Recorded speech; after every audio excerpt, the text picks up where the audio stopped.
All right, so let's hear from you what you make of this subject, especially as we head towards the December elections. And of course, you can give us a call now before I take you live to the Nat Hall, where we are ready. I think we're ready. I cannot take you live to the Nat Hall, where the National Dialogue is just about starting.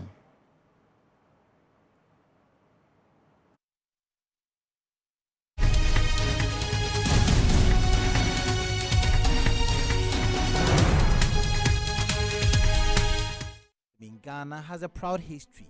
From the early days of independence to the modern era, journalists have played a crucial role in exposing corruption, championing human rights, and informing the public. But in recent years, this role has become increasingly dangerous. A troubling wave of violence and intimidation has targeted those who dare to hold power to account. Two journalists and a driver of LavaFirm, a subsidiary of the Multimedia Group Limited, have been attacked by purported watchmen of the Sewa Regional Hospital in the region.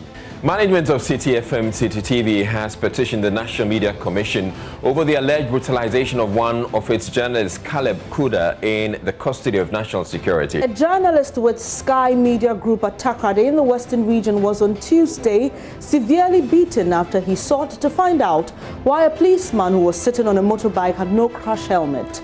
Since 2012, the number of journalists who have faced abuse, threats and even death has risen sharply. In March 2018, Latif Idrisu, a journalist with Joy News, was brutally assaulted by police officers outside the headquarters of the Ghana Police Service in Accra while covering a protest. He sustained severe injuries, including a fractured skull.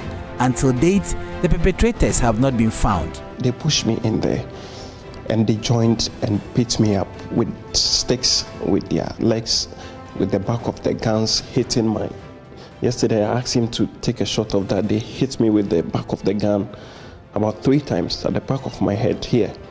They hit me with sticks in my rib. On January 16, 2019, investigative journalist Ahmed Hussein Swali was shot and killed by unidentified assailants in Accra. He was part of the Tiger IPI team led by Anas Arimiyao Anas, which had exposed corruption in Ghana football. The assassination sent shockwaves through the media community, leading to fears about the safety of investigative journalists in Ghana. In 2019, Edward Adeti, a Star FM journalist, was threatened after exposing a corruption scandal involving a judge. Following the publication of his investigation, he received threats and his safety was compromised. In May 2021, Caleb Kuda, a journalist with City FM and City TV, was arrested and allegedly assaulted by national security operatives for filming abandoned state vehicles. His colleague Zoe Abubedi was also detained for receiving the footage. In April 2021, David Tamaklu, the editor of WhatsApp News, was arrested on charges of publishing false news. This was seen as an intimidation tactic to silence critical journalism. In July 2021, Erastus Asaredonko, a journalist with Love FM, was threatened with harm by a member of parliament after his testimony before the committee investigating the Ejura disturbances, where 2 people were killed during a protest. The threat against Erastus drew attention to the risk journalists face when reporting on politically sensitive issues. During the 2020 general elections, there were multiple reports of journalists being harassed, intimidated, and assaulted while covering the elections. Some were attacked by party supporters, while others were detained by security forces. Apart from these, scores of journalists in Ghana have been attacked and continue to face attacks. Latif Idris, one of the journalists who was attacked in 2018, has not fully recovered from the ordeal.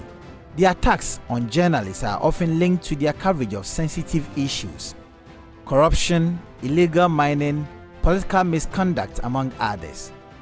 The lack of accountability is a major issue.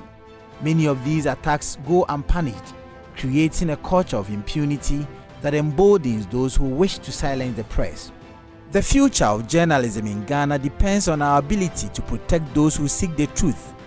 As new generations of reporters step onto the field, they must do so with the confidence that their safety will be guarded and their voices will not be silenced. For those who risk their lives in the pursuit of truth, we owe them nothing less than our full support and protection. The fight for press freedom continues, today, tomorrow, and always. Moving into the December elections, media freedom is very critical. I need to be safe to do my work as a journalist. Defend media freedom. I lean towards the school of thought that the enemy of the good, it's not the bad, but it's the right. You see, in this profession, our relationship with the other actors of the three arms of government are pivotal to our success, which is why sometimes it is good to nurture a relationship, extend favors, and so on and so forth.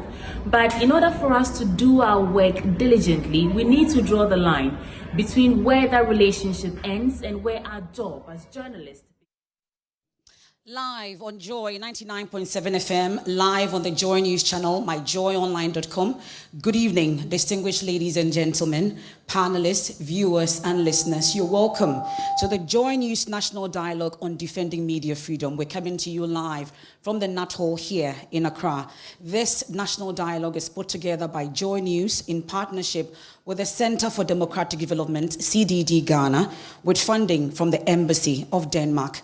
As we approach the upcoming elections, the role of the media in ensuring transparency, fairness, and accountability cannot be overstated, and we all agree.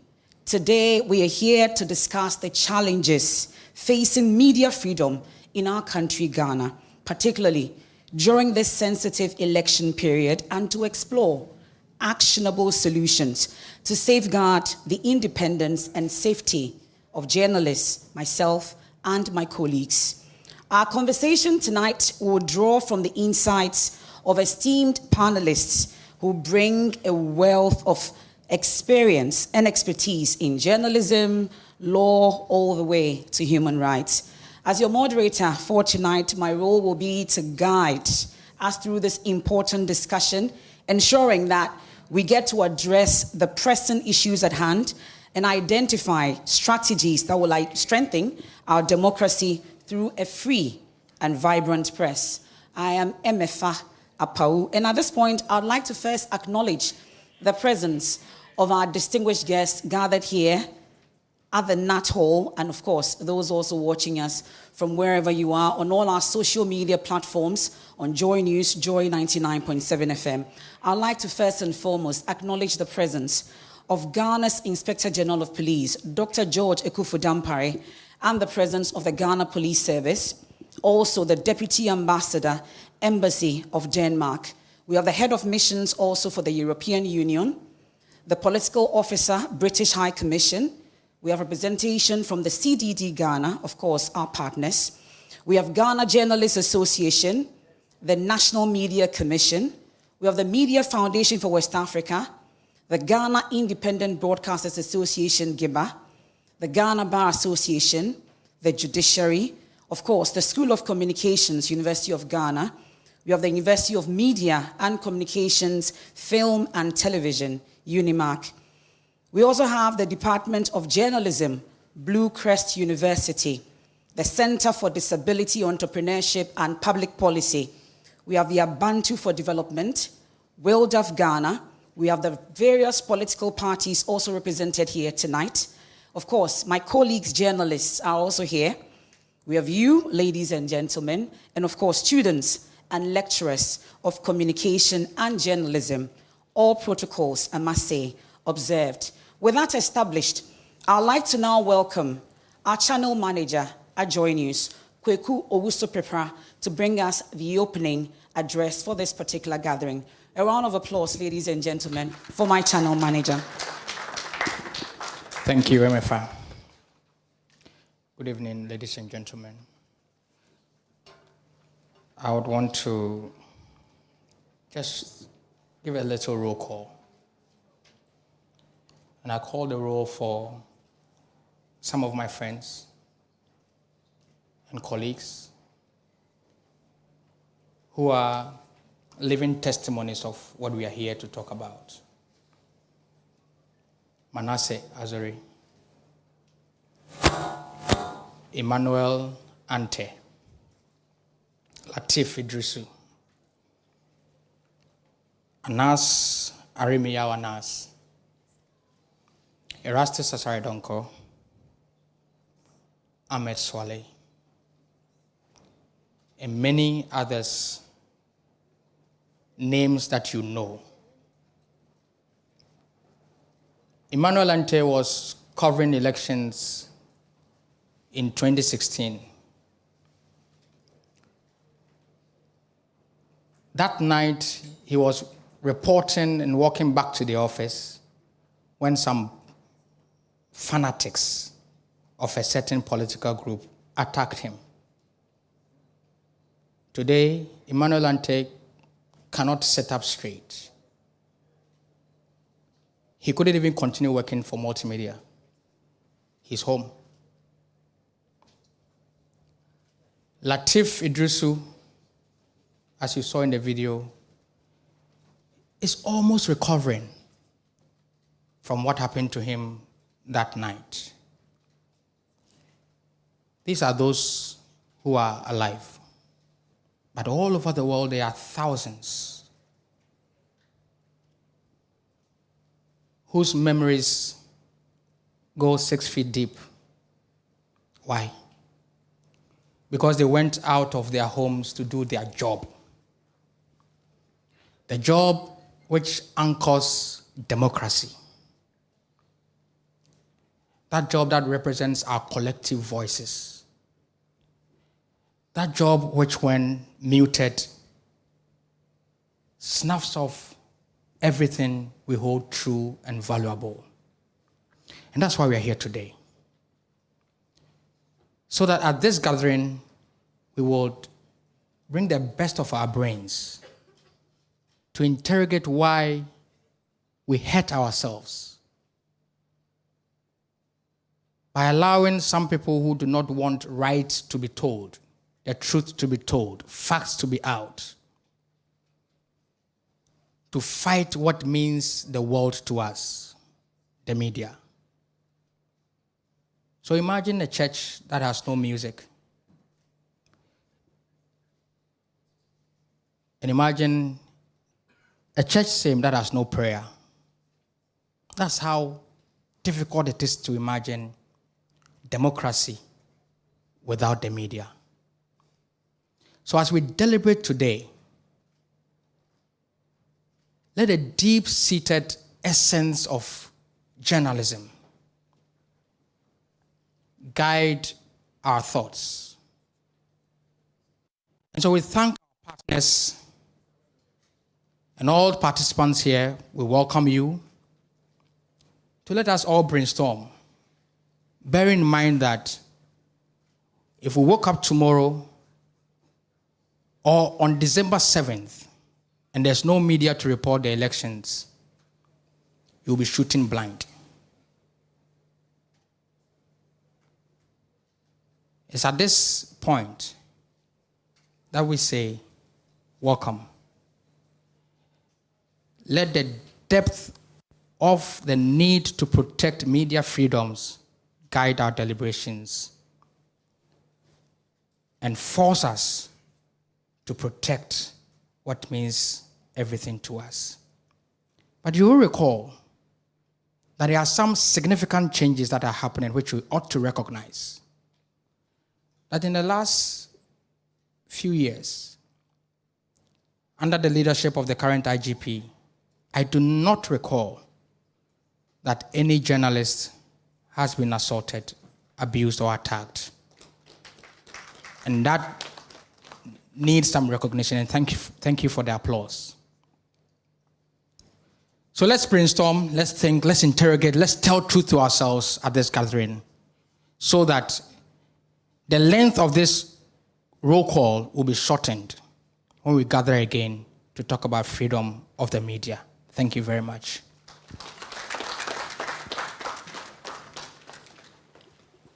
That's the channel manager, Joy News, Kweku Owusu Pepra.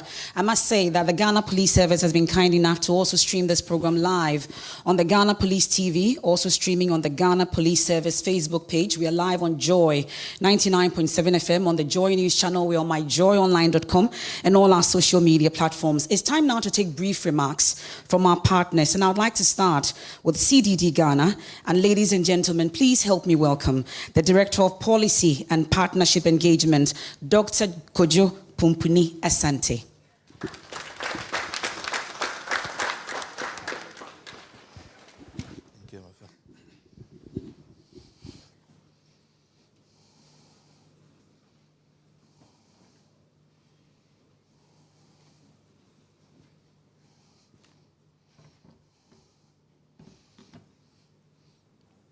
Thank you very much, MFR, and distinguished ladies and gentlemen. I would say all protocols observed. There are so many people here.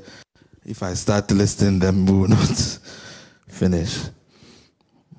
Let me thank the multimedia group for inviting CDD to participate in the National Dialogue on Media Freedom. I think it's regrettable that we are meeting to deliberate on concerns about media freedom and safety 23 years after the repeal of the Criminal Life.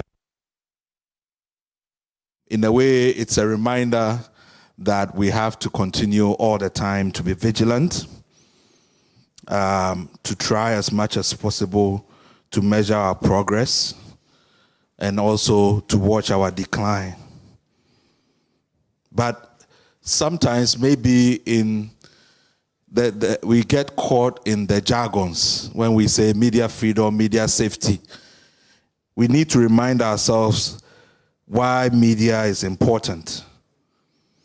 I don't think any legitimate modern government can govern effectively these days without media.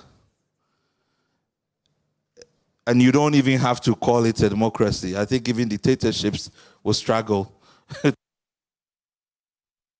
even though it's a controlled media or whatever. But the point I'm making is that it's very important that we protect journalists and media because they do so much for us in society.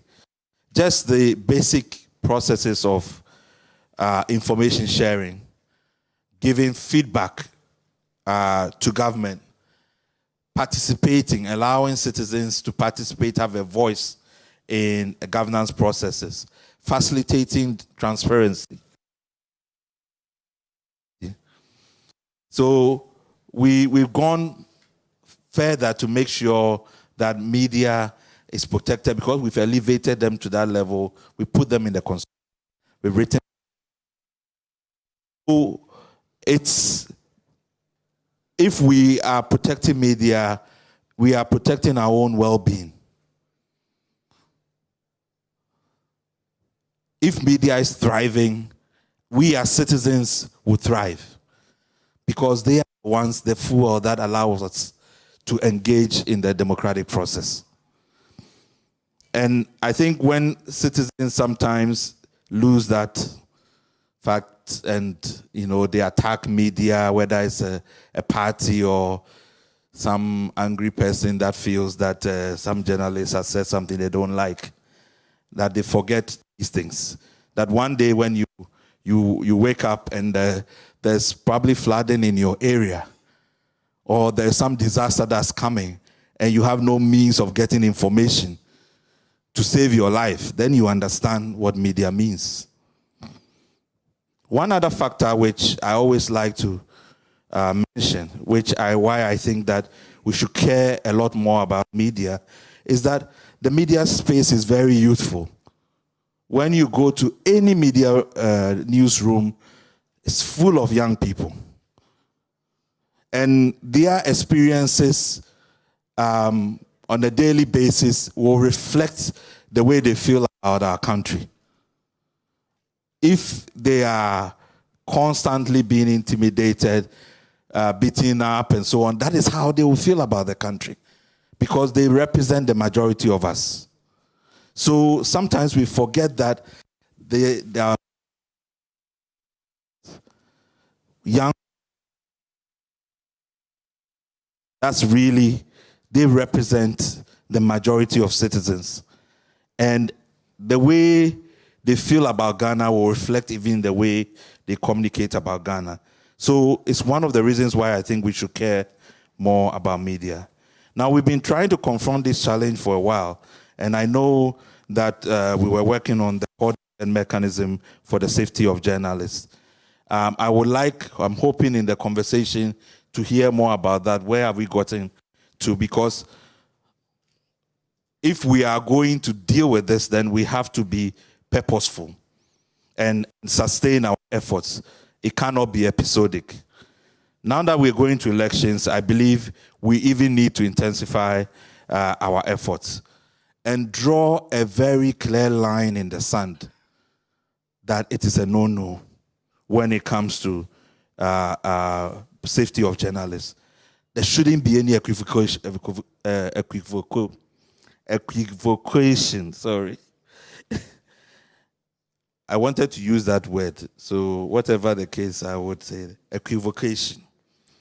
We shouldn't waver. We shouldn't be doubtful about. For CDD, we are happy to be able to support this so that we can have urgent and sustained action, and we truly organization of this platform. This is the conversation starter, is the awareness creation. What we want to see is a clear action plan where we can all track, implement, make sure that indeed journalists are safe all the time when they go out to work. So thank you again for the opportunity, and thank you all for coming, and we hope that we have fruitful discussions. Thank you so much, Dr. Kojo Pumpuni Asante with the CDD, our partners. And the next partner I would want to call, at least, before I do that, I would want you to give them a round of applause because you're making this possible with all the funding supports that we are getting from the Embassy of Denmark. Ladies and gentlemen, please help me welcome the Deputy Ambassador, Vibeke Holm Pedersen. Please do it better for them. Thank you. Thank you very much. Good afternoon, ladies and gentlemen. I'll be standing on existing protocol. Freedom of expression is one of the human rights we all subscribe to. And as mentioned before, today, a free and independent press is critical to democracy. The role of the free press has become increasingly important in light of the disinformation campaigns that we've seen taking place, not least on the African continent, but of course also in light of the upcoming general elections in Ghana in December. Ghana is one of Africa's most democratic countries. It's difficult to imagine democracy in Ghana without a free press. However, we all know the challenges which has faced the media and the journalists in Ghana in recent years, leading to a drop of 30 rankings on the World Media Press Freedom Index in 2021, where Ghana declined from a 30th position to number 60. In the African ranking, Ghana fell from number 3 to number 13. I think everybody can agree that this development must be reversed. The Republic of Ghana is committed to press freedom through its 92 constitution, through the African Charter on Human and People's Rights, as well as the Treaty of ECOWAS. In addition, the government of Ghana did, during the Universal Periodic Review in the UN in 2023, support the recommendation put forward that Ghana should develop a national action plan to prevent attacks on journalists and to promote media freedom. In other words, over the years, Ghana has strongly shown its commitment to press freedom. Developing this action plan would further strengthen this commitment. I was asked to put forward some lessons learned from Denmark. And Denmark has a very long tradition for press freedom. Freedom of expression was already established in the first constitution from 1849. And I think some of the lessons to be shared is that a very important aspect from Denmark is that press freedom is constantly being debated. We debate government's compliance with access to information law. And we constantly debate the willingness of our politicians to give interviews versus communicating through social media. We debate the boundaries between hate speech and freedom of speech. And at the same time, we also debate the quality of journalism and the media's obligation to behave in a professional and responsible way. So the debate is constantly ongoing. This constant debate about press freedom is most likely contributing to why Denmark has managed to keep its high ranking in the World Press Freedom Index, where we came out as number 2 in 2024. The point I would like to make, and that may be easier said than done, is that the media houses, Ghana's Journalist Association and the Media Foundation for West Africa and the many other actors in the media landscape, you must insist on debating media freedom as well as the media's right to exist and operate freely. You, as the media, you have a voice. You can influence the debate. Civil society organizations, as well as other actors, including the private sector, must support the media. In this context, the action plan to protect journalists and the media is very useful, if not a critical instrument. The upcoming election makes this plan even more relevant and urgent. Against this background, the embassy will encourage all parties to enter into a dialogue with the government to develop this action plan, which can contribute to journalists reporting freely without fear, in accordance with all the commitments to media freedom undertaken by Ghana. I believe this dialogue we are having today is a very important platform to initiate this call for joint action. Thank you very much. And that's the Deputy Ambassador to the Embassy of Denmark, Vibeke. Thank you so much for that. Let's now welcome the EU Ambassador, that's the European Union Ambassador to Ghana, H.R. Rizali, for his comments as well. Please give him a round of applause, ladies and gentlemen.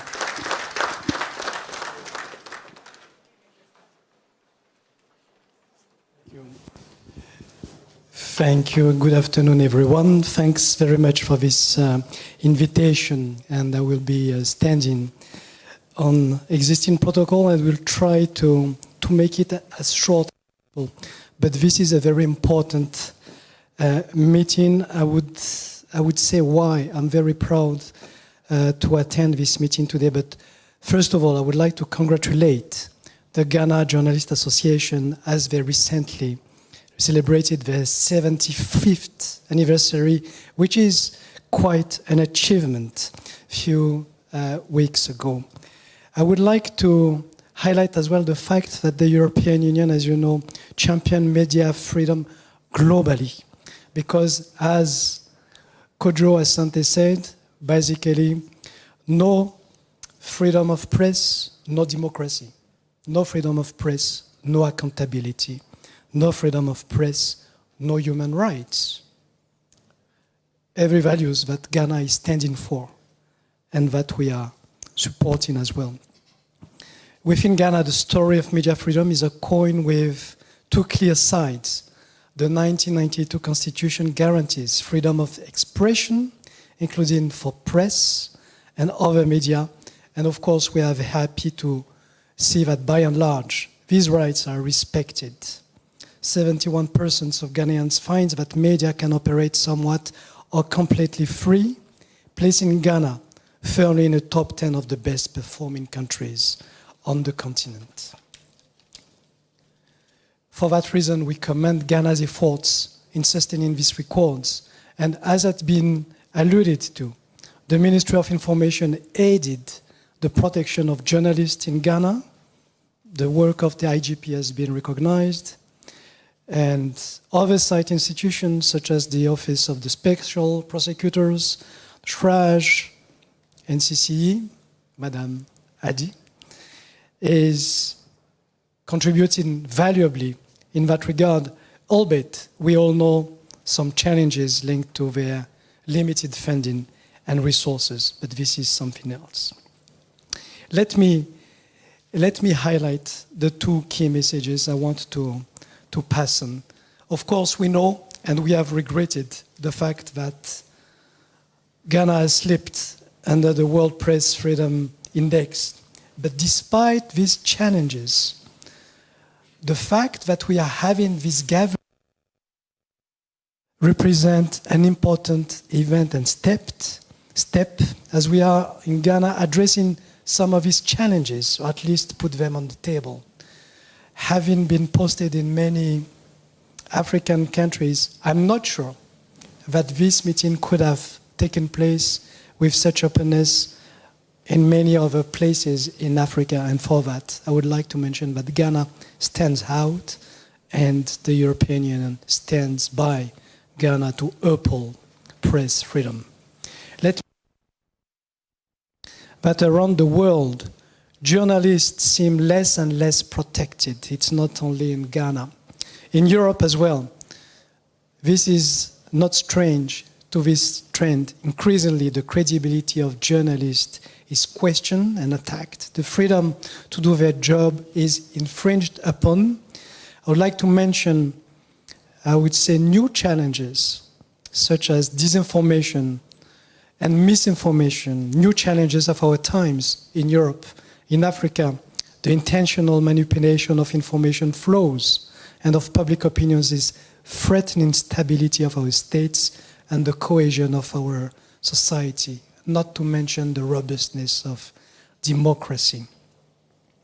On 7th of May 2024, the European Union has adopted the European Media Freedom Act, precisely to support editorial independence and media pluralism.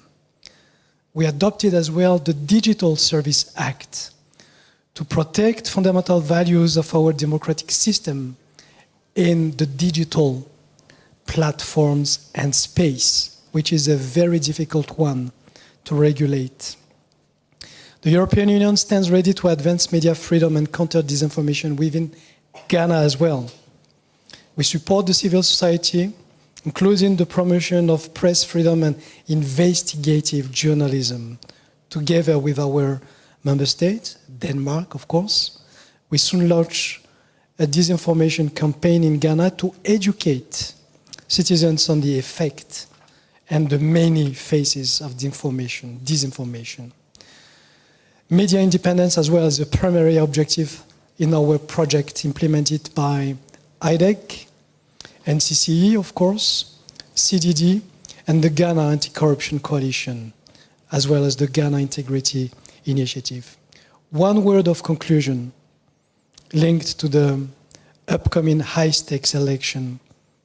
As we move closer to the December 7, media, we all know, play a critical role by informing the electorate, monitoring the quality of the election process, and by encouraging peaceful engagement in the election process. But the media also has a responsibility by respecting the prerogative of the Election Commission in announcing the final election results and by avoiding any incendiary speech.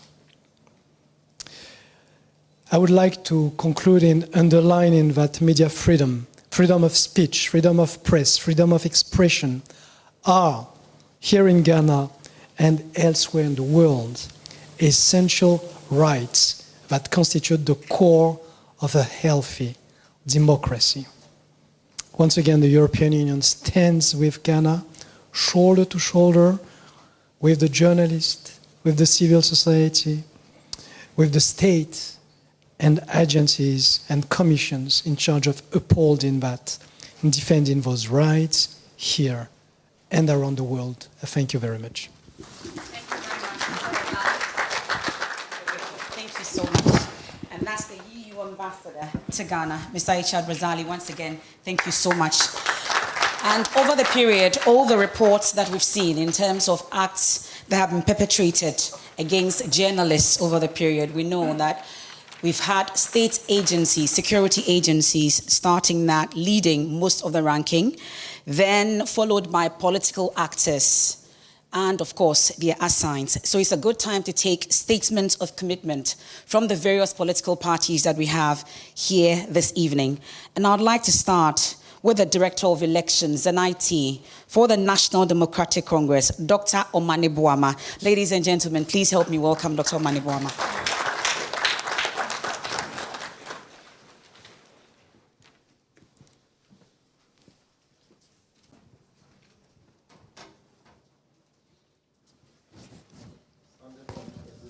protocols. The National Democratic Congress, our dear party that is poised to rescue our nation.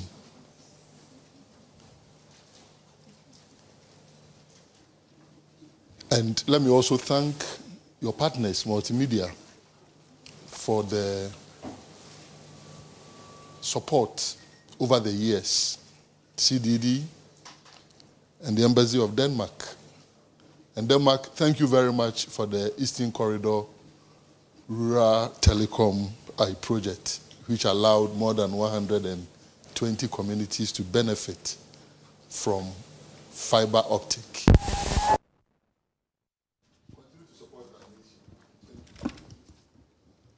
I'm always filled with a great sense of fulfillment. Thanks.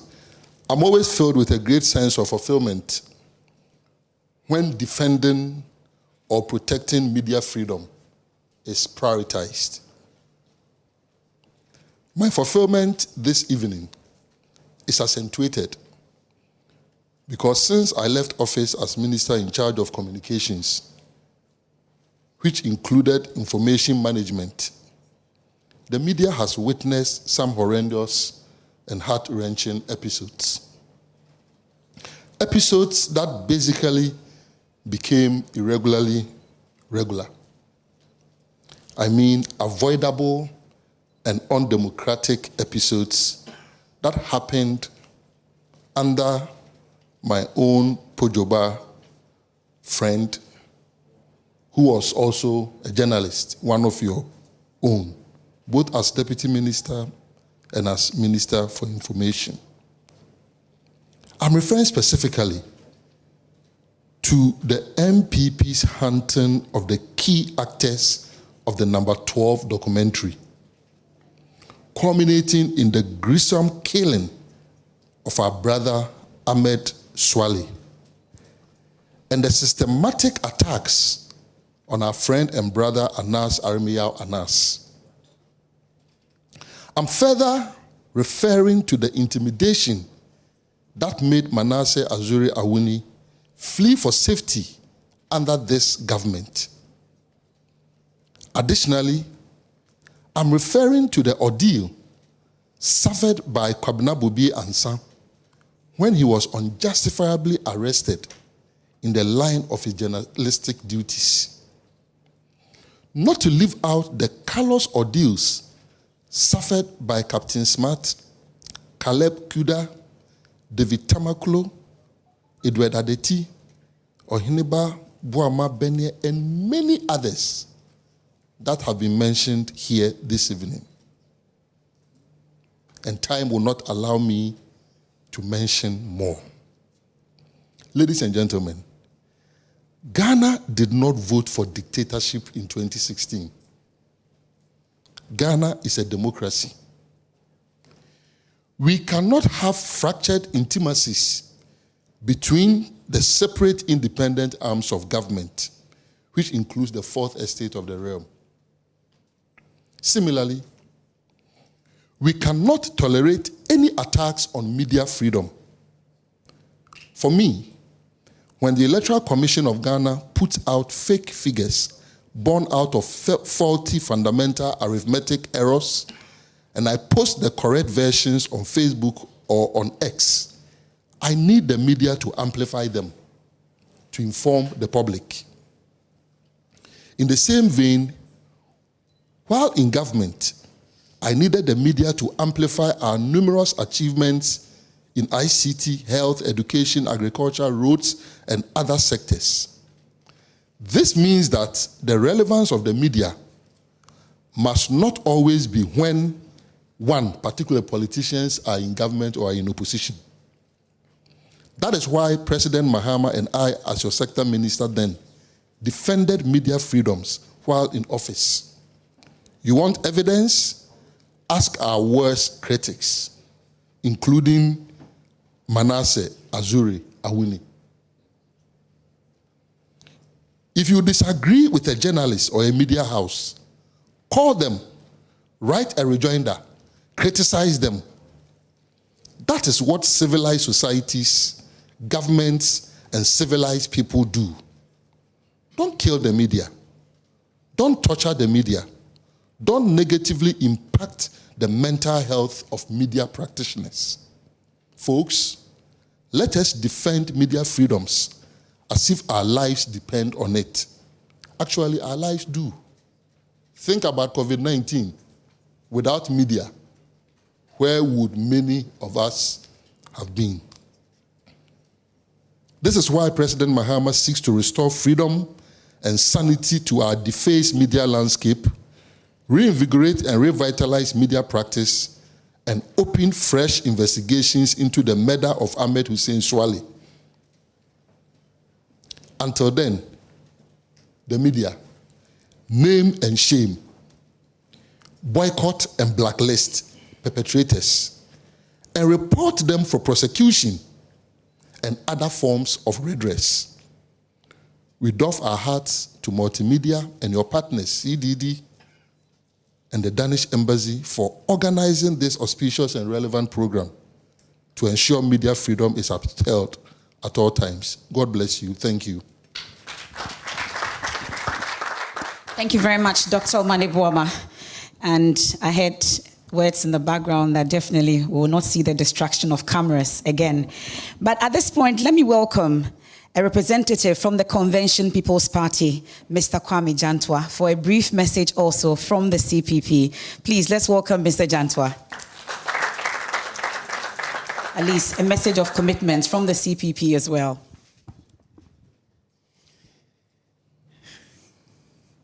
Good evening, everybody. And I've been ambushed. Some of us have been on the media since 2004. And we've worked with the media all those years.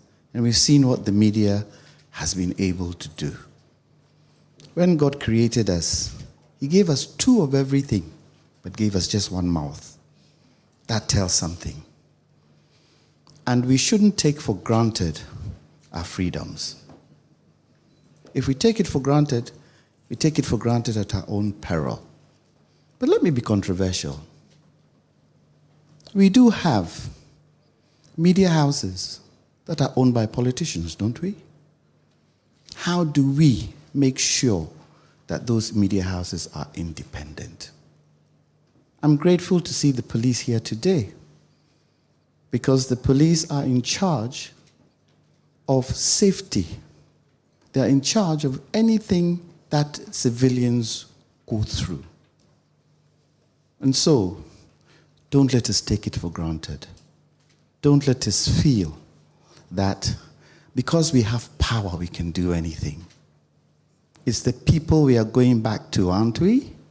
We are going for an election in the next 4 months.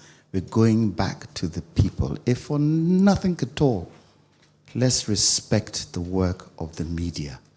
Without the media, we hear nothing. Our ears are deaf. So let's hope this is the beginning of such discussions. And unfortunately, we only get to these discussions when we get into an election. It should be throughout the year, because the youth coming need to understand what it means to be a media. I'm a lawyer. My sister Nanea Jantwa wanted to be a lawyer, but my father said to her, go into journalism. And she went into journalism. If anything happens to her, for me, it will hurt me. So I need to support journalists so that the right thing is done. Thank you. Thank you so much, Mr. Kwame Jantwa. It's now the turn of the Movement for Change, and the Director of Policy for the party, Courage Nobi, is here with a brief message as well. That's that for Fanto. Thank you. All protocol duly observed. And again, thank you to all the stakeholders who have made this possible. Greetings from Honorable Alancha Martin, a gentleman par excellence who has set out to change the way we do politics in this country, including what the two major parties have turned this country into as far as press freedom is concerned. I listened to Dr. Omane Boama, my senior in terms of student activism, former NUC's president, during whose presidency he enjoyed a lot of support from the media. I was then, I think, a junior high school, but I would read from the newspapers the ordeals he was going through doing his work, advancing and advocating for students' rights. But in his litany of records, he conveniently forgot what transpired between 2009 to 2016, very conveniently. But even before then, forgot to mention the criminal libel law, which is where we all began from. And so I was wondering whether my senior comrade, as we refer to ourselves in student politics, is really at the national dialogue, because in a national dialogue, candor and honesty is the bedrock and the foundation. So I would expect that if the rep of the New Patriotic Party would go his line, then he would also contain himself to a particular timeline that favors him. And when that happens, then we are not being genuine about the dialogue. Then the commitment is not genuine. And so from the movement for change, as typified by our leader, the Honorable Alan Trematin, he, by the example that he has lived, almost 40 years in frontline politics, never had any incident with a media house. Wonderful relationship, respects the media. As I am here, as I go on radio and TV stations, if I say anything distasteful to anyone, I am very sure to receive a backlash from him when I get to the office.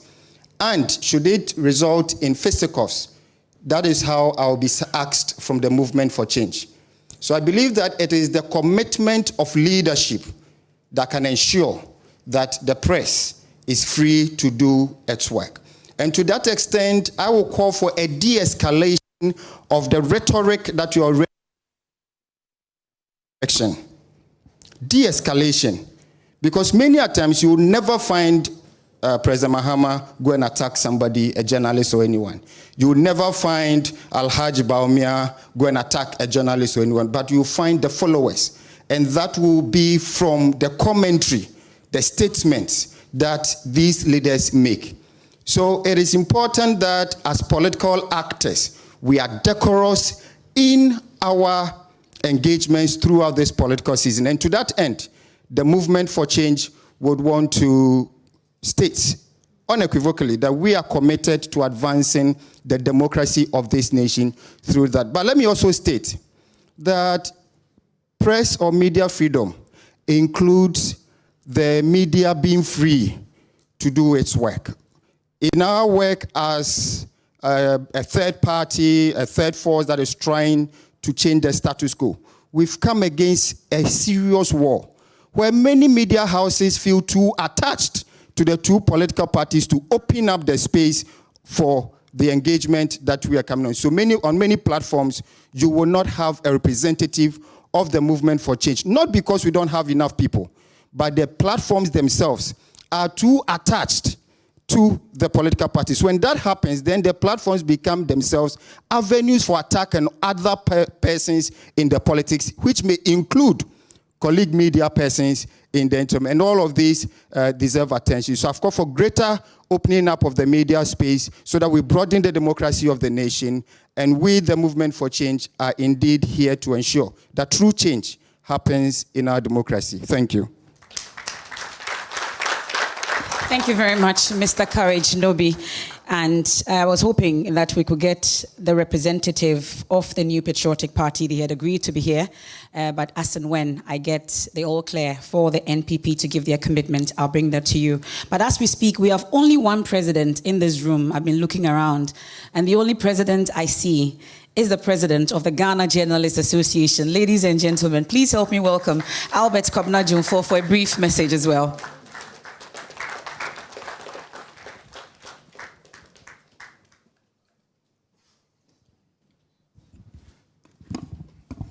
Thank you, Jifa. Good evening. Emifa, sorry, Emifa. Yes, my sister. I owe a lot. permit me to also stand on the existing protocols already established. I wish to commend the multimedia group, especially Joy News, the Center for Democratic Development, CDD Ghana, the Danish Embassy, and other key stakeholders for organizing this forum on defending media freedom with 100 clear days to the December 7 elections. The countdown begins from today. This forum holds significant importance, particularly in light of recent violations of media freedom in our beloved country. We at the Ghana Journalists Association, GJA, are also very proud and excited to be associated with activities that enhance press freedom. Indeed, since its inauguration on August 15, 1949, the GJA has been championing media freedom, the welfare of media practitioners, and the overall development agenda of the country. It is fascinating to note that a number of the nationalist leaders were journalists who employed the power of the media to propagate their ideas and vision of independence for the then Gold Coast. Ladies and gentlemen, our role as the Fourth Estate is fundamental to our democracy, as is our duty to hold government and society accountable. We are empowered to shape political discourse and sway public opinion, and so we must exercise this influence with the utmost responsibility. In this era of digitization and digitalization, where information shapes so much of our lives, the role of the media is crucial. No wonder many regard the media as the protector of ours and the voice of those who often go unheard. A free and fearless media is at the heart of every healthy democracy. It guarantees the accountability of those in power, exposes corruption, and amplifies the voice of everyone. Without a free press, we risk slipping into tyranny and oppression. Unfortunately, in recent times in our country, we have witnessed some egregious violations of media freedom, such as the invasion of UTV studios by political activists sympathetic to the ruling New Patriotic Party, and the attack on the City FM reporter by some NDC activists. The list is endless. We can't continue to let this happen as we inch closer to election 2024, as some parties seek to break the 8, while others poised to recapture power. Ladies and gentlemen, we must stand up and defend media freedom. As civil society, individuals, political parties, and institutions, we have a responsibility to protect the media. This means getting our news from reliable sources, thinking critically about the information received, and pushing back against efforts to silence the press. Ladies and gentlemen, to protect media freedoms in this country, the judiciary and security services, particularly the Ghana police, must play critical roles. And I'm glad that my very good friend and brother, the IGP, is here today. We are all witnesses to the transformation that your good office has brought to the administration. And we commend you for also managing your men in black, that under your tenure, they've not attacked any journalist, which is a very positive record.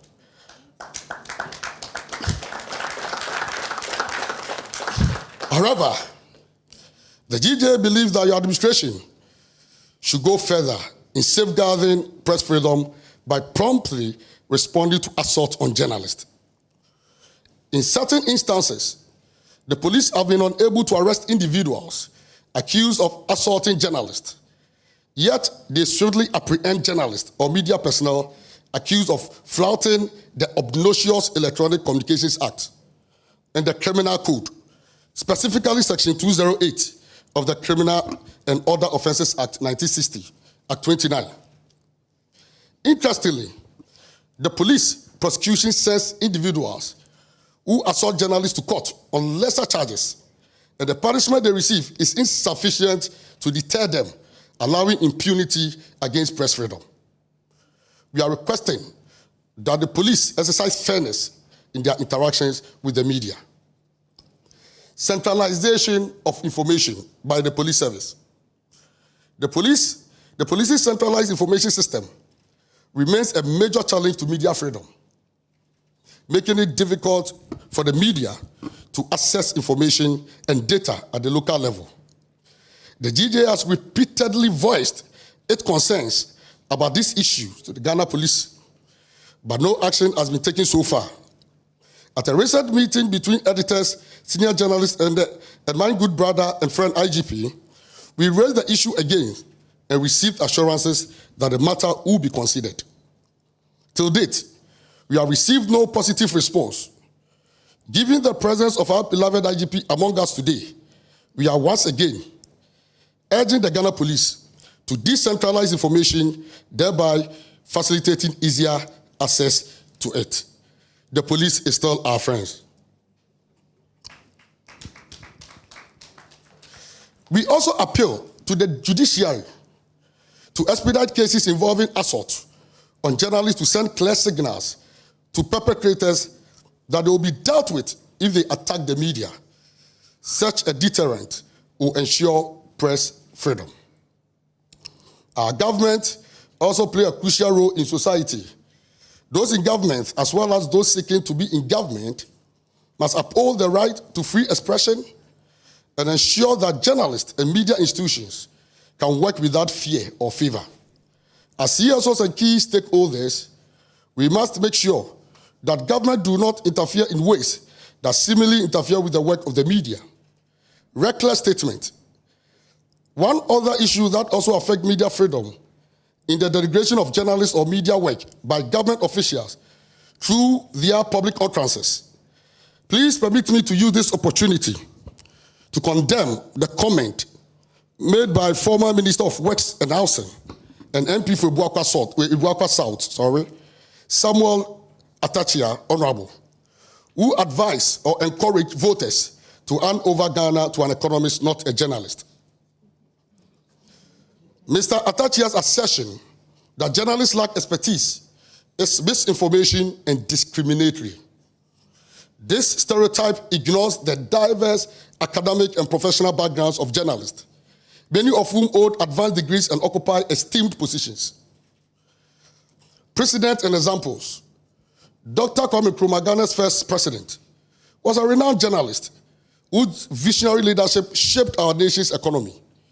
Other notable journalists have successfully held public office, demonstrating their capabilities. Even our current president, Nana Addo Dankwa Akufo-Addo, at a point in time, was the publisher of the Statesman newspaper for 10 solid years. So, he can be considered as a media practitioner. Going by the argument of Honorable Atachia, are we saying that President Akufo-Addo has not performed well or discharged his duty effectively? Rebuttal to economic expertise argument. Furthermore, we find it intriguing that Mr. Atachia implies that only economists can lead Ghana effectively. However, since the Fourth Republic, Ghana has had several presidents who are not economists. Aside Professor Ivan Satamos, did their lack of economic background render them ineffective? Absolutely not.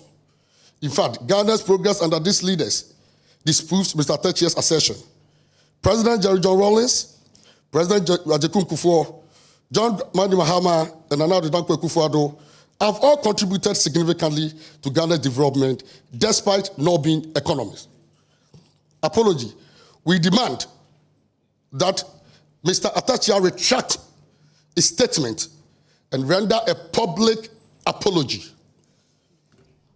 He must also acknowledge journalists' diverse expertise and capabilities, as well as the critical role journalists play in promoting democracy. I therefore condemn Mr. Tachia's comment in no uncertain terms. We affirm journalists' potential to hold public office and contribute meaningfully to Ghana's development. Media responsibility. It is also important to indicate that the media must also improve. It should aim for fairness, impartiality, and accuracy in reporting while avoiding sensationalism. To ensure media responsibility ahead of the 2024 election, the GJA, in collaboration with its major partners, has initiated training and workshop for journalists on the importance of peace. Among them, the GJA U.S. Embassy workshop on journalists for peaceful discourse is particularly noteworthy. The workshop has trained over 400 journalists nationwide.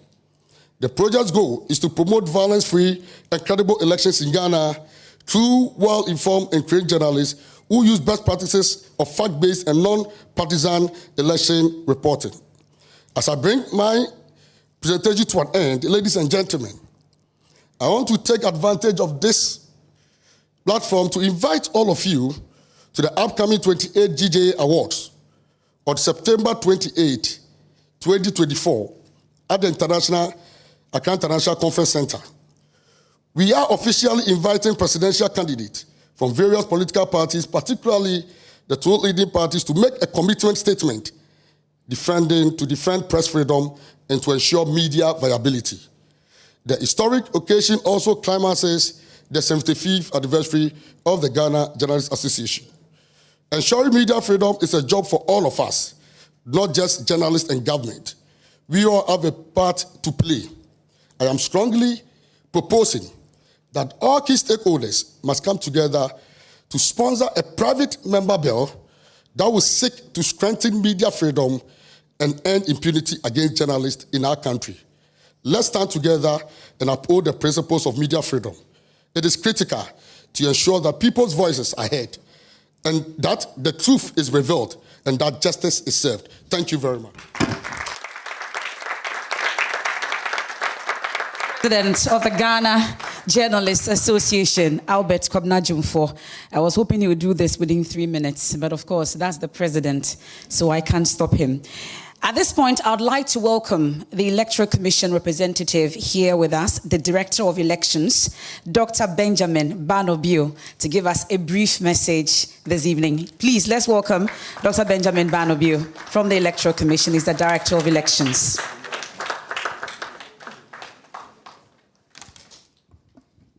Thank you very much.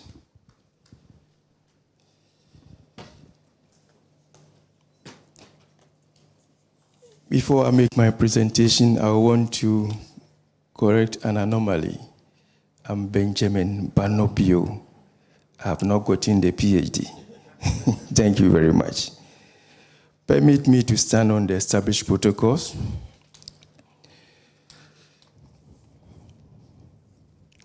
The Electoral Commission is very grateful to the organizer for making us part of this program.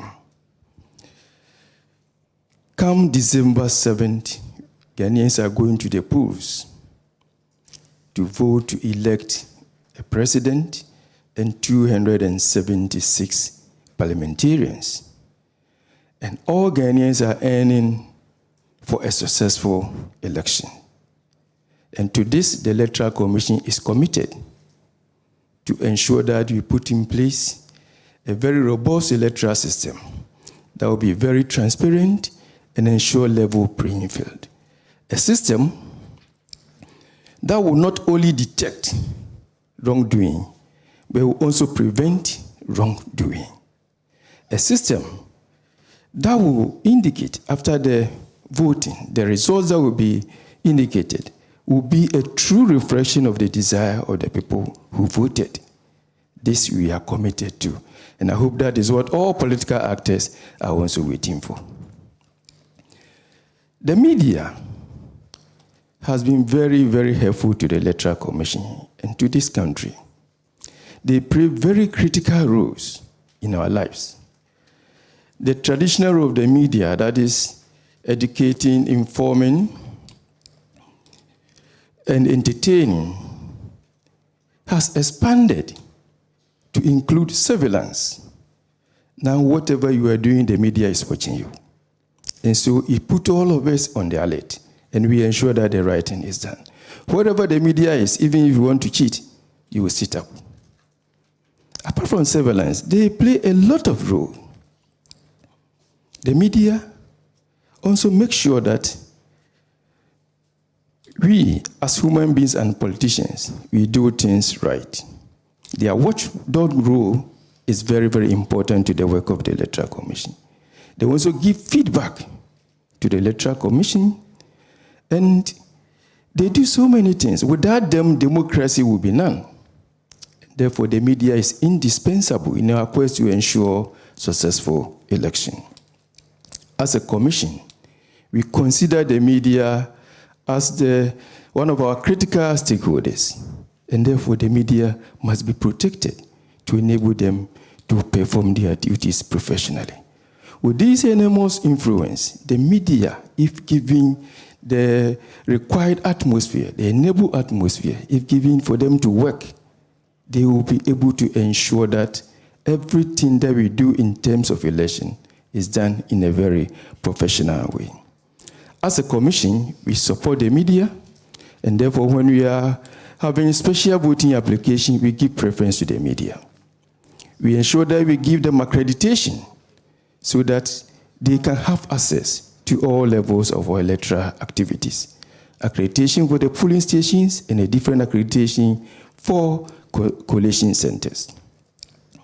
We also provide the media with timely information to enable them to work effectively.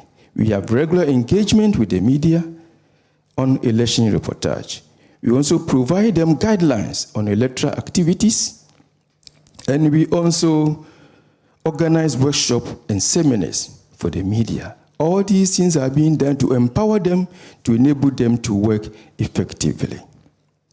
As a country, we will need to protect the media to enable them to support our cause.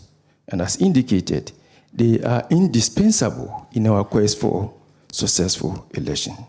The Electoral Commission will continue to partner with the media and ensure that all that we have to do to enable them to deliver effectively, we will do. And we call on all Ghanaians to support the Electoral Commission to ensure that we do things in a very professional manner, and the media to also report issues accurately, so that in the end, all of us will come together and enjoy a successful election that we have promised you come December 7. Thank you very much.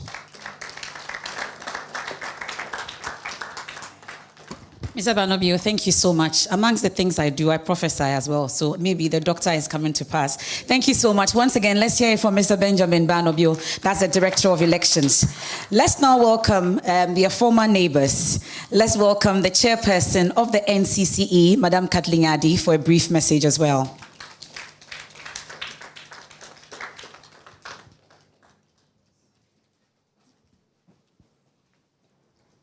Thank you, MFL.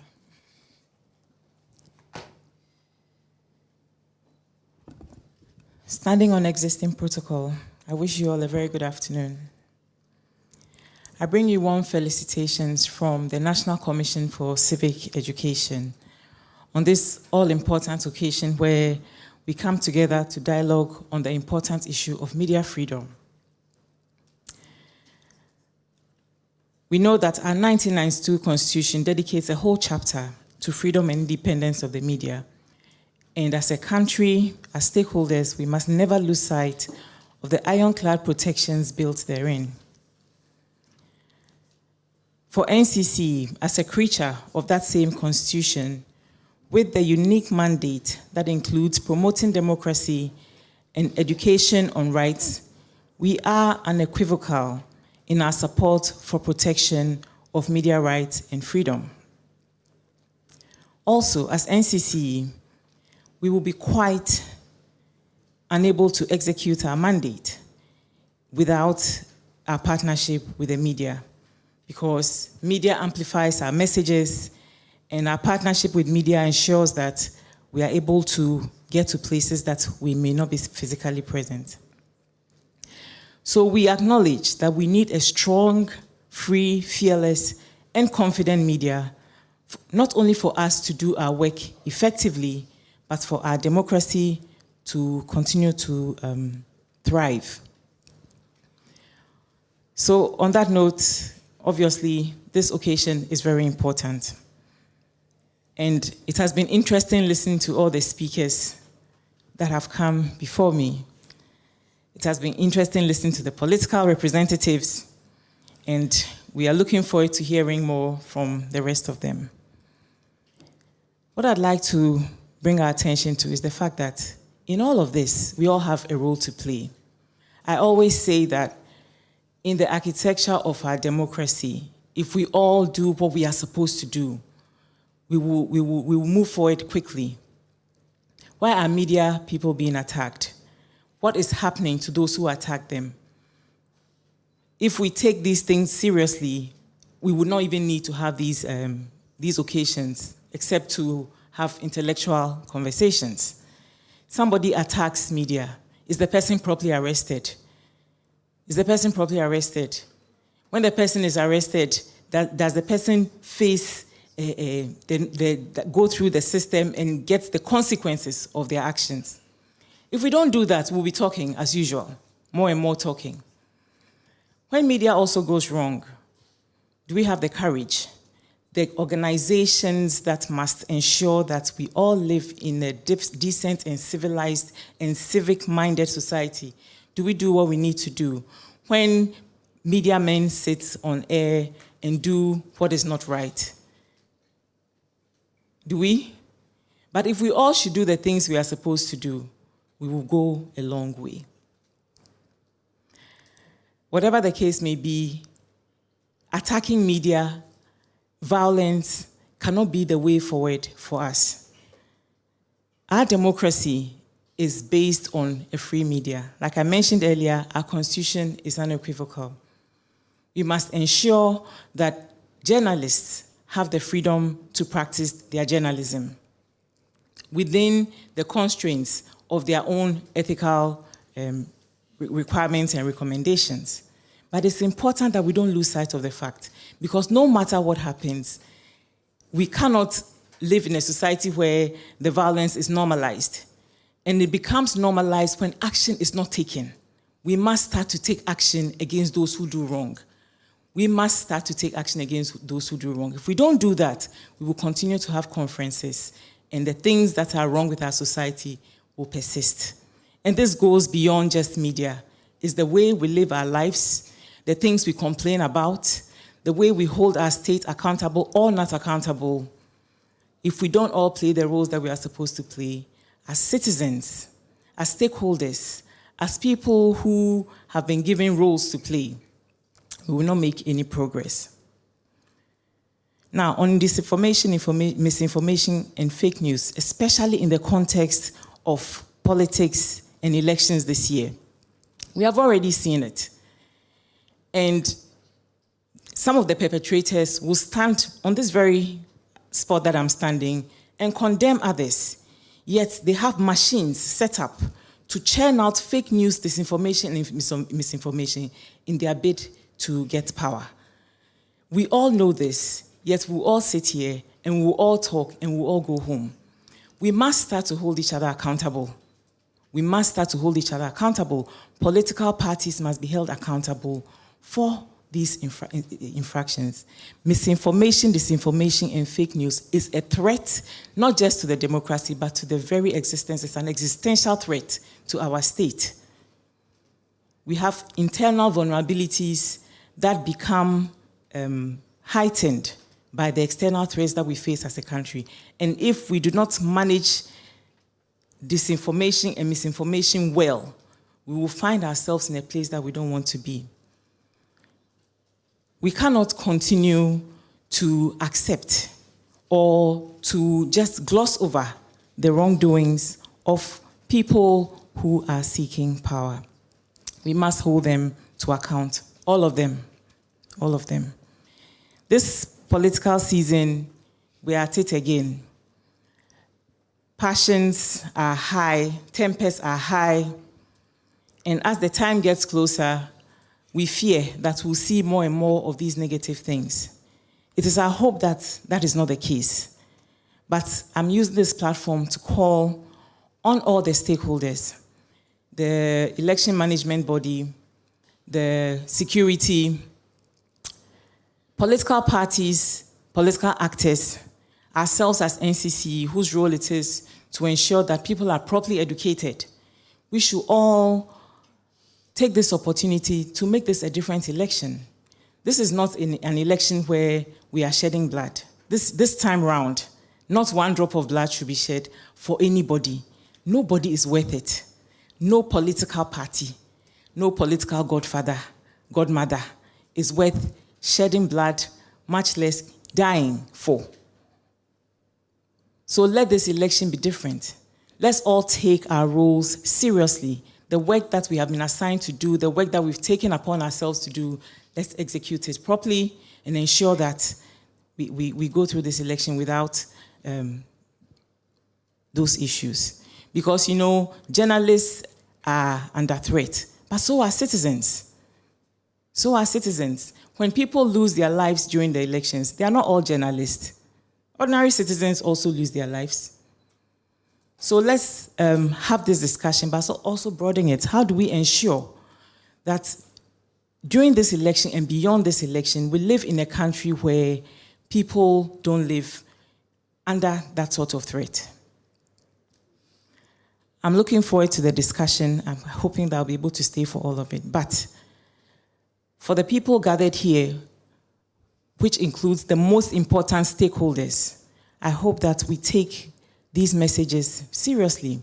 That is not just another opportunity for us to stand here and toe a particular line or go through the motions of talking, which we are very good at, but we actually use this opportunity to actually build something that provides extra safety for journalists, because apart from everything, they do play a special role in our society.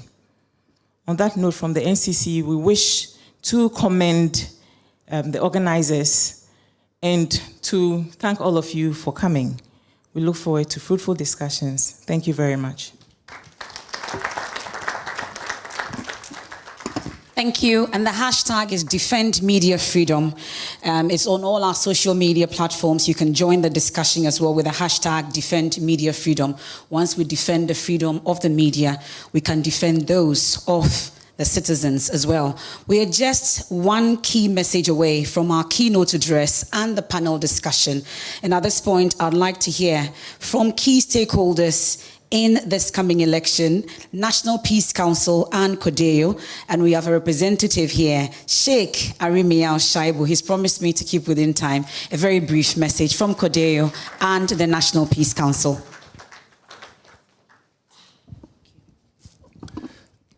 Thank you very much, and let me also stand on the existing protocol and express my profound thanks and appreciation for the opportunity.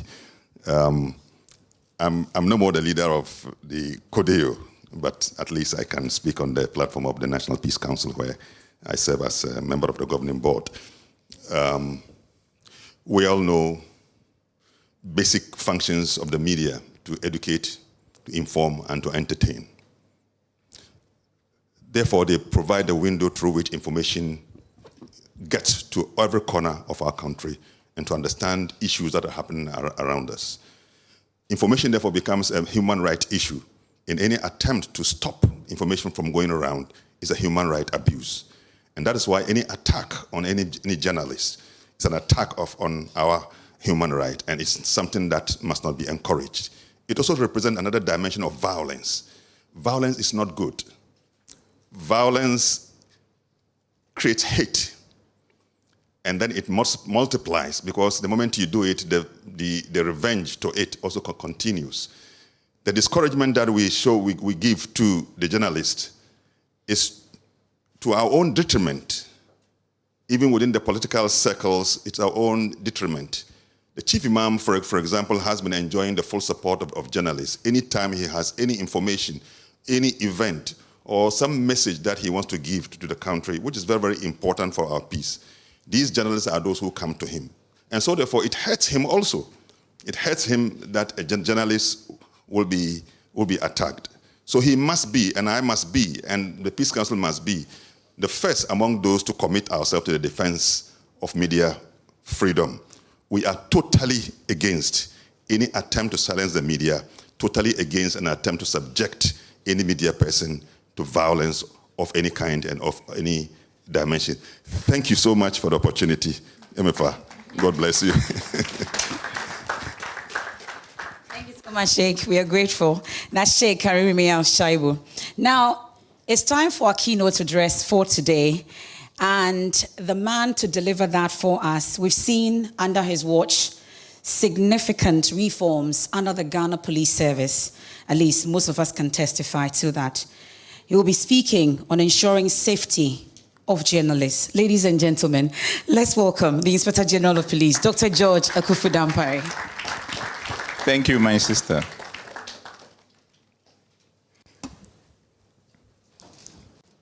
I'm shy.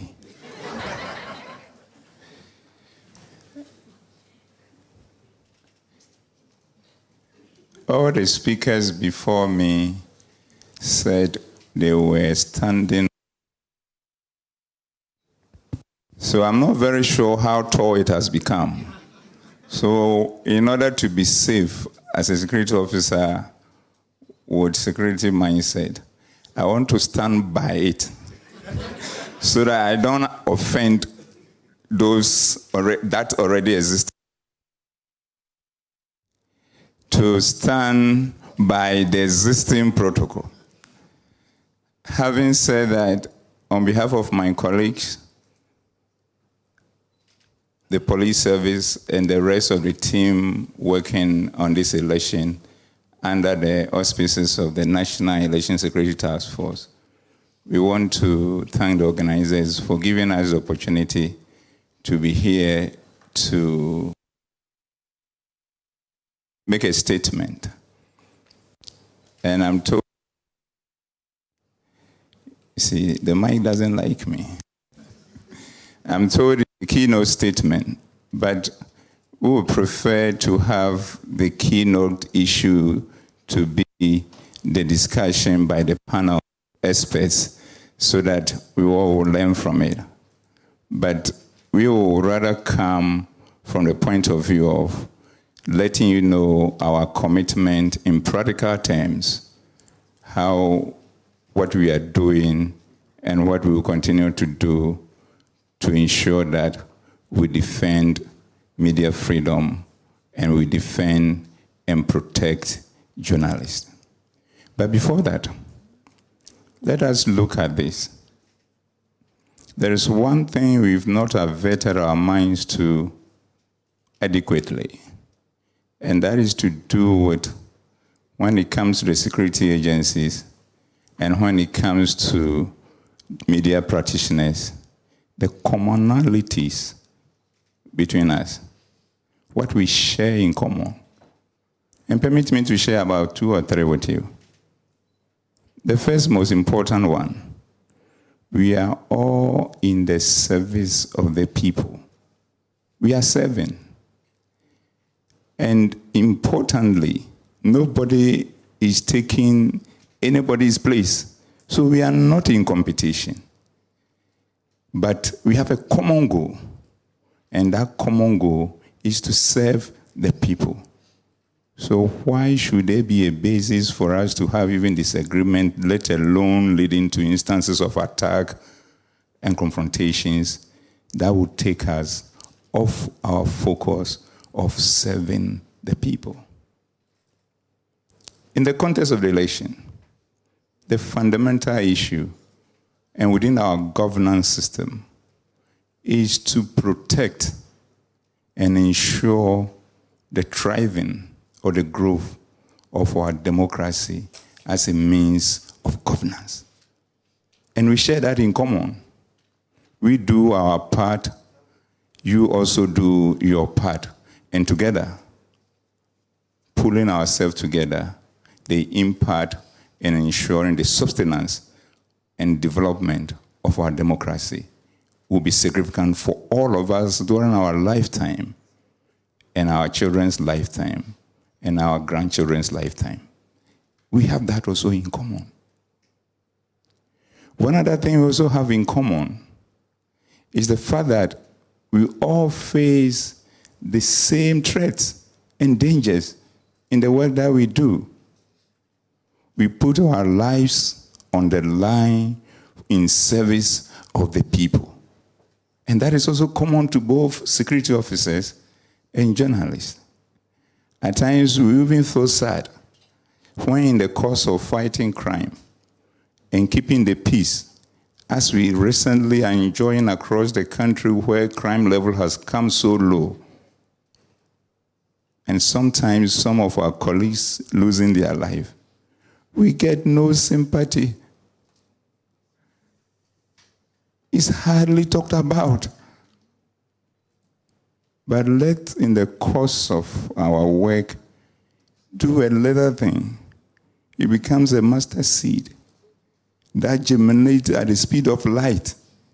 And then we are castigated as if we are so sinful. Yet, we are so focused in ensuring that we live our lives in peace, or putting our lives on the line, in danger, both of you as journalists and we as security people. One other thing that we also share in common that we are very conscious of is our humanity, both at the natural level and at the legal level. Because they said, the lawyers will tell you, every institution is a legal person. So our humanity is natural and legalistic. So in that, we can never be perfect. We take this matter so seriously, and it gives us a lot of comfort that we need to continue to have a sense of guilt and shame as human beings, so that we know when we get it wrong, we own up. That's why in recent times, in a couple of occasions, we've seen that we've come out issuing statement and apologizing.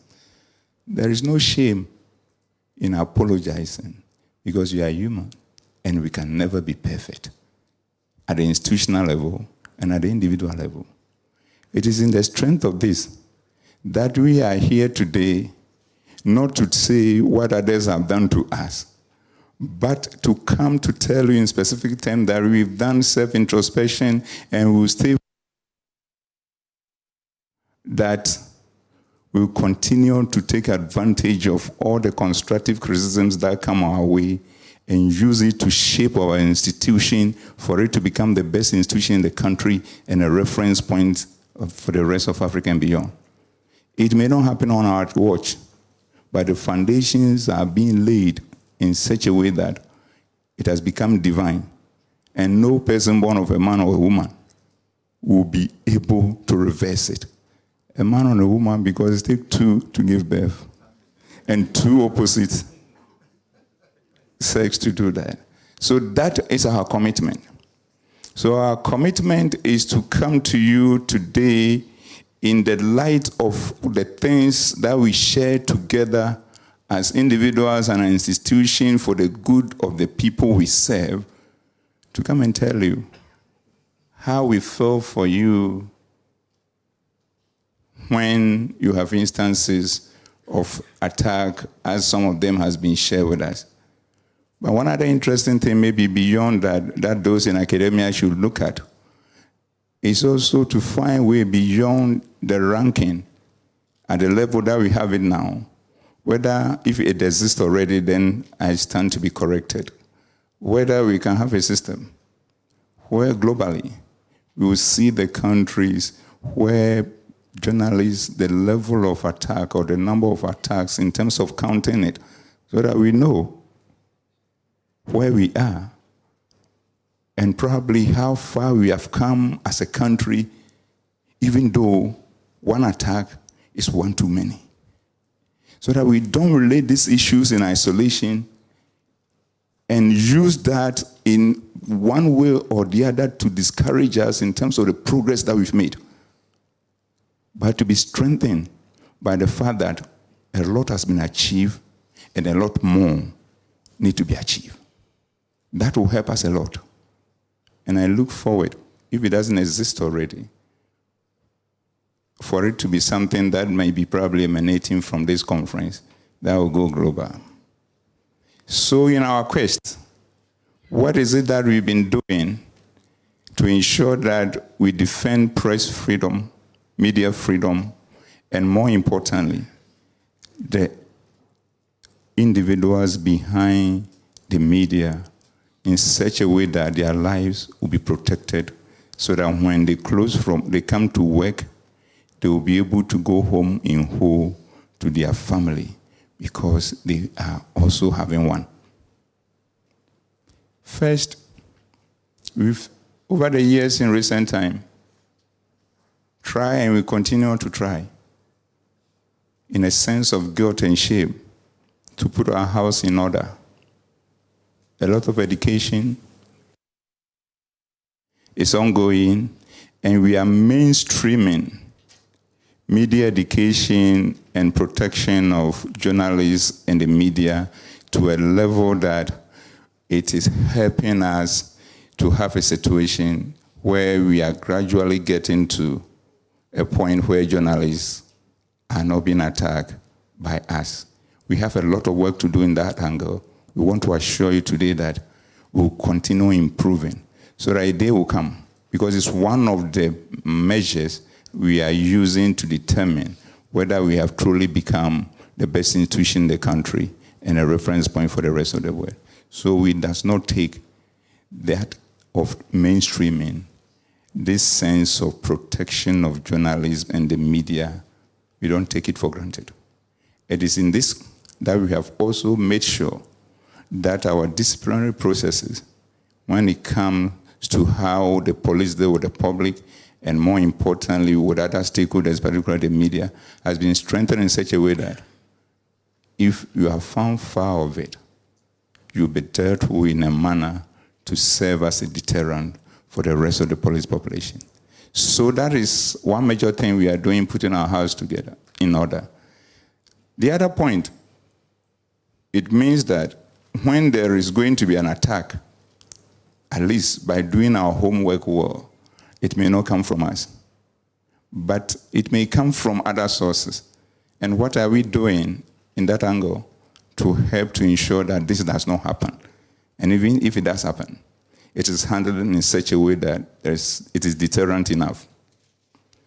First, we have had a situation where we thought that self-preservation is the first starting point. And we know that after this dialogue, there's going to be an opportunity for some form of education. And we are going to partner with resources to ensure that we have that education so that all the expertise that we have from security point of view will be brought to bear so that journalists will also benefit from it for their self-preservation. Even though we have been doing it at different levels, but we want to make sure that it's deepened to a level that it becomes mainstream and institutionalized so that it doesn't become as and when at core basis. The other point that we have is in connection with the fact that there are so many instances we have dealt with individual journalists and individual media houses in terms of the threats that they face, and proactively providing them with the securities and the systems and advice and the monitoring and the support in a way that comforts them. And it has helped so much. And we are going to continue to do that and make sure that during this election period, at the individual level, at the individual institutional level, we are supporting you on one-on-one basis so that you are comforted in a manner that will make you feel at peace to do your work. The other thing that we are doing, we keep doing during special events that we are going to do more from now till the election is over and beyond, is to ensure that all media houses, with their strategic locations for events, we have started discussion with so many of them already. We provide on-site security for them to support them, both in terms of advising them and also in terms of having police officers and other security people there to make sure that they feel more comfortable in doing their work. This is preventive. We are not at a level of any high risks, but we think that we want to be very proactive and do this and make sure that, like my big sister said, this year's election, in terms of security, in terms of the Ghanaians that will come out from, will be so shiny that we'll continue to take our rightful place as trailblazers when it comes to showing the way in Africa. The other point that we also are doing and want to assure you, some discussion is already ongoing. Regional commanders are aware. They are waiting for some template from the media houses. And very soon we are done that, is to ensure that we know that beyond your facilities, you move around all the constituencies during the elections. And that we are also working with our regional commanders. At first, you go and you try to introduce yourself to the command. Now we say we are going to engage the media houses. Give us the list of your personnel, their contact numbers, the locations that they are going to, and we will proactively engage our regional commanders, our district commanders, divisional commanders, for them to be aware. And we will also work it in such a way that some of the leaders of those teams that will be going across the country, the commanders will engage them and let them know that we are waiting for your arrival. So that at the end of the day, you don't go out there looking for a contact from the security point of view. So beyond sharing this information with us, we sharing it with our commanders. By the time your officers arrive at the location, the commanders are aware that they are coming, and they'll have briefing for them, and then they'll listen to their concerns, and the issues that need to be addressed will be addressed, and we work with them throughout the whole process and the whole period in such a way that when they come back, they will have a good news to tell you how they have been treated from the security point of view. The final thing that we are also considering is that at the end of it all, we are particular about the fact that when prevention fails and one or two of them slip in, we have to work together to make sure that we resolve it. And we should do that with a heart of openness and not a position that is taken, such that when we are working on the matter and information is not coming and we are not having a breakthrough in the investigation, then the whole thing is turned as if we are not doing what we're supposed to do. So we want to assure you that all the matters that will come to our attention during all this period and beyond, we'll move on it with the speed of light. But the only issue is this. We need your support when it comes to moving on it. At times you start a case and the people are not showing the interest. You keep pushing forward and it becomes like, I have reported it. The next place that you hear of it is in the media. Because now it has become the norm that when they report said, I'm engaged here or there, and when the investigation stalls, a couple of days' time they come and they said, the police is not doing anything about it. So we want to plead with you. When you start a journey with us, look at it that it is not a journey by a road transport, where you can ask the driver to stop anywhere and jet off. Consider it to be a journey by air. There's no stopping until we get to the destination. This will help us so that at the end of the day, if we get to the point that we cannot break the case, understand us. Because that is not a Ghanaian problem. That is not an African problem. It is a problem everywhere where cases happen, and at times it takes years for the case to be solved. So you will see that when it happens and we are not solving it, in the past, the challenge had been that we have no mechanism for tracking those cases. But on our watch, for the first time in the history of this country, we have established a cold case unit. And this cold case unit is following up on all major cases that have still been unresolved. And our commitment to ourselves, our commitment to the families involved, and our commitment to God is that If he's gracious enough for us to solve it on our watch, we will be glad.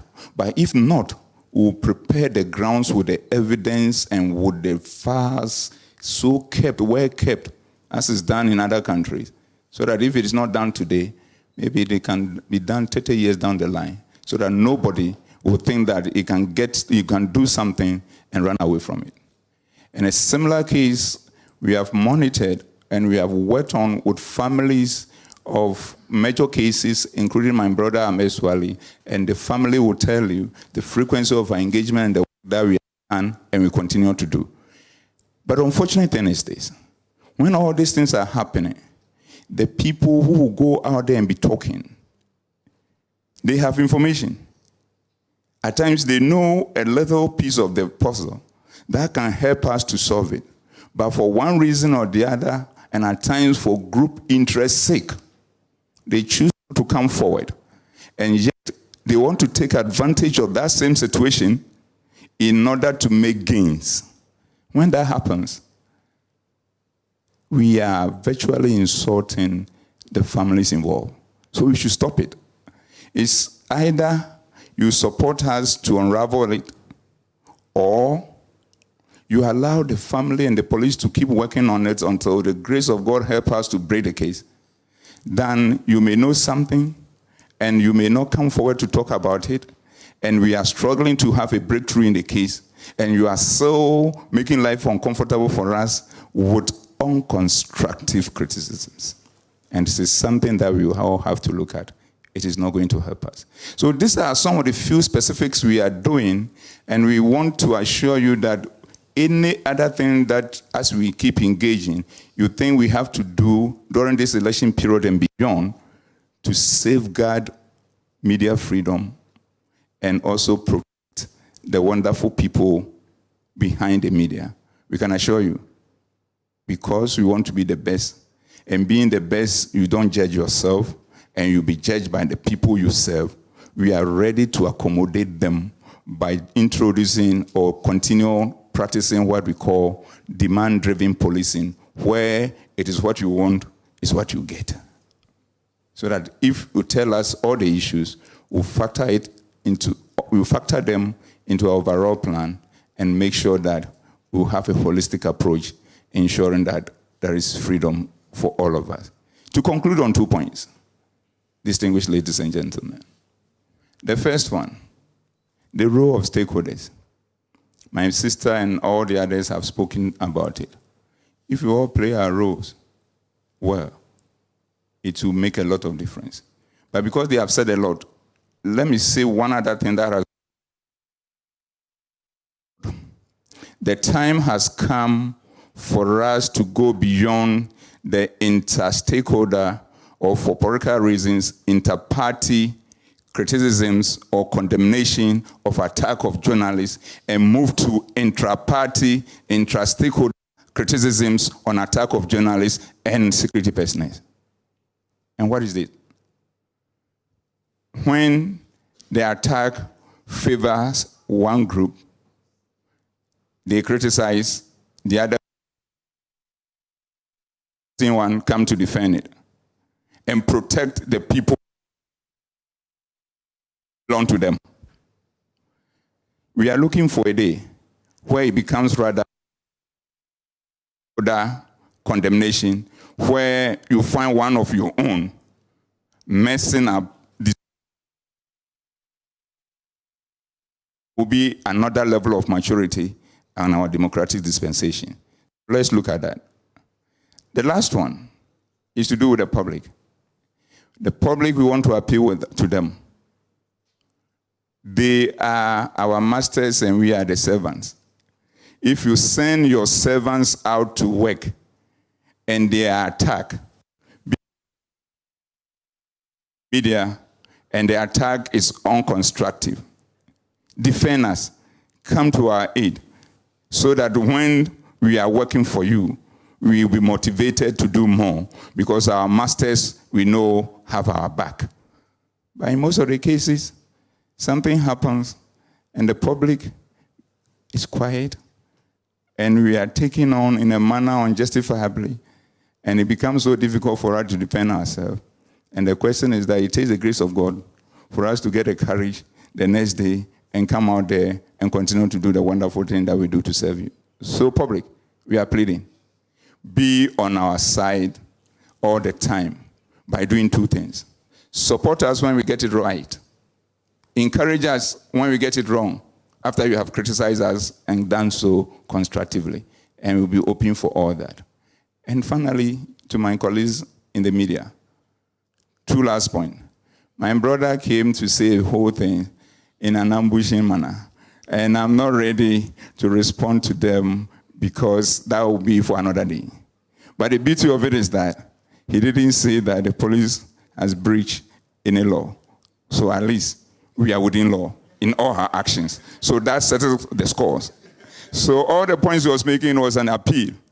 An appeal to, well, if you make it, the way you make it will determine how it is received. So we have heard him. And maybe he will come again. And we look forward to that. But we plead with you to do three things for us from the media space. The first one, it has been talked about, misinformation, disinformation. Look at recently what happened in the UK. And the approach of even the law enforcement system and the legal system, if it has been adopted here in Ghana, heaven will break loose. People are arrested from the point of arrest to a court by 24 hours. The case is decided and they are jailed, and that's it. Everybody is protecting their territory, their country, because there's no alternative.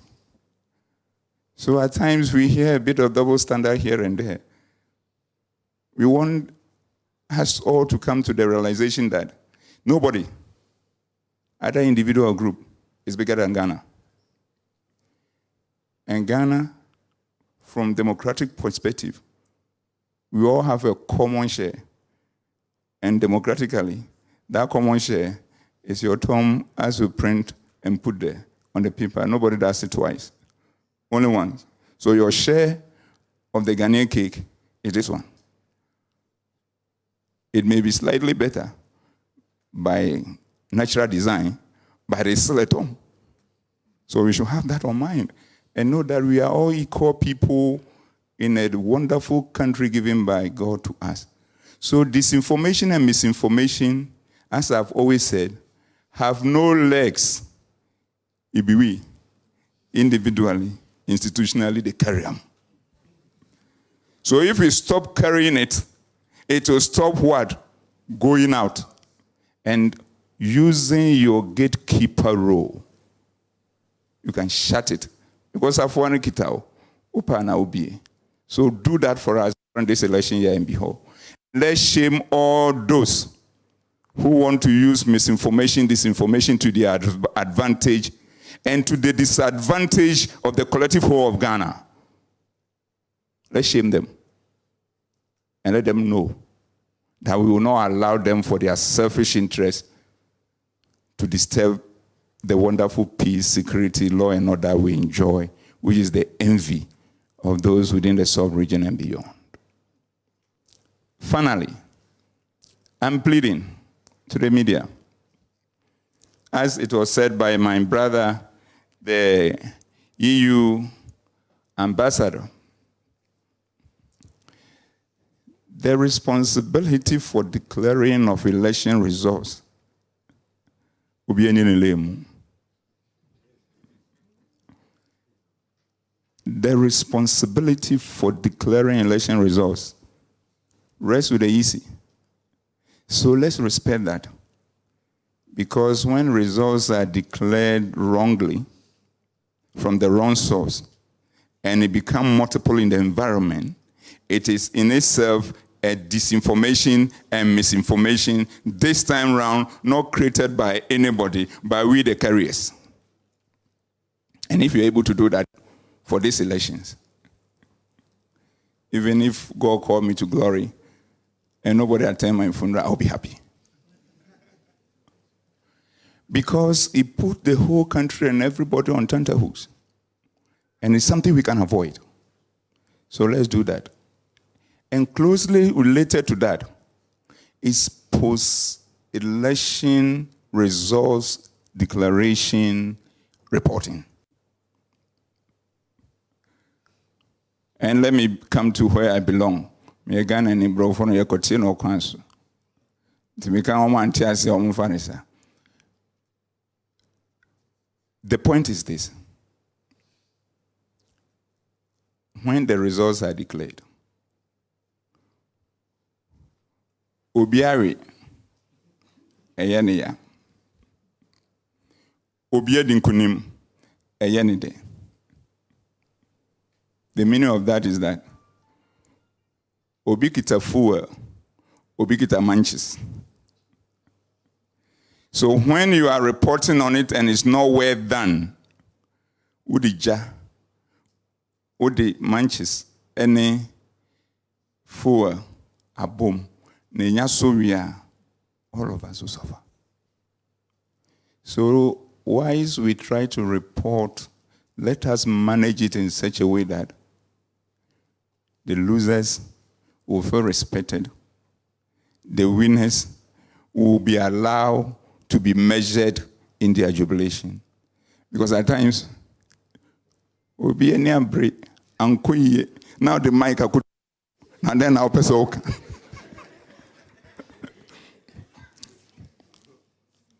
When it happens like that, your guesses are good as mine. I thank you.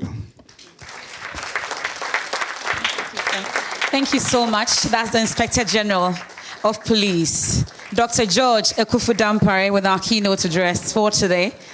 And we see the standing ovation. Thank you so much. It's at this point that I would like to introduce my panelists for today. Then we can hear messages from various journalists on defending media freedom. The hashtag is still DefendMediaFreedomGH in no particular order. I'd like to bring up on stage Professor Abna Enimwa Yeboah Benning, Associate Professor, School of Communications, University of Ghana, Legon. I'd also introduce Cecil Sonkwa Mills, President, Ghana Independent Broadcasters Association, GIBA.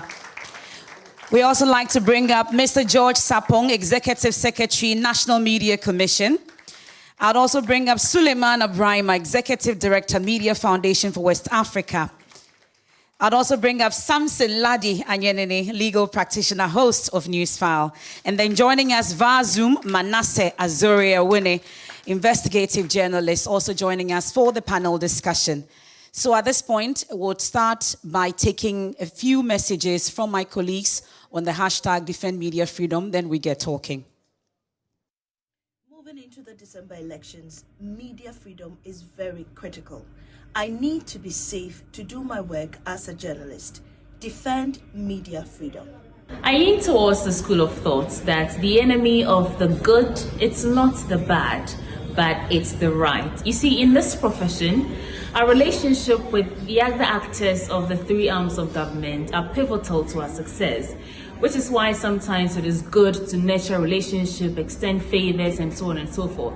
But in order for us to do our work diligently, we need to draw the line between where that relationship ends and where our job as journalists begin. In this election season, put aside your relationship with political actors and probe the questions. Speak up when you need to.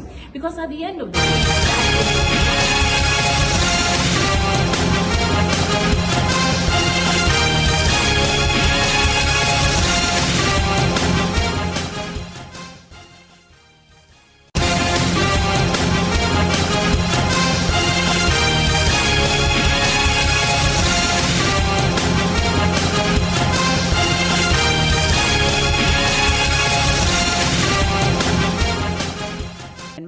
right here on the Joy News channel, on Joy 99.7 FM, myjoyonline.com, and all our social media platforms. It's time for our panel discussion, a segment that many of you have been waiting for. We are hoping that this will be very interactive.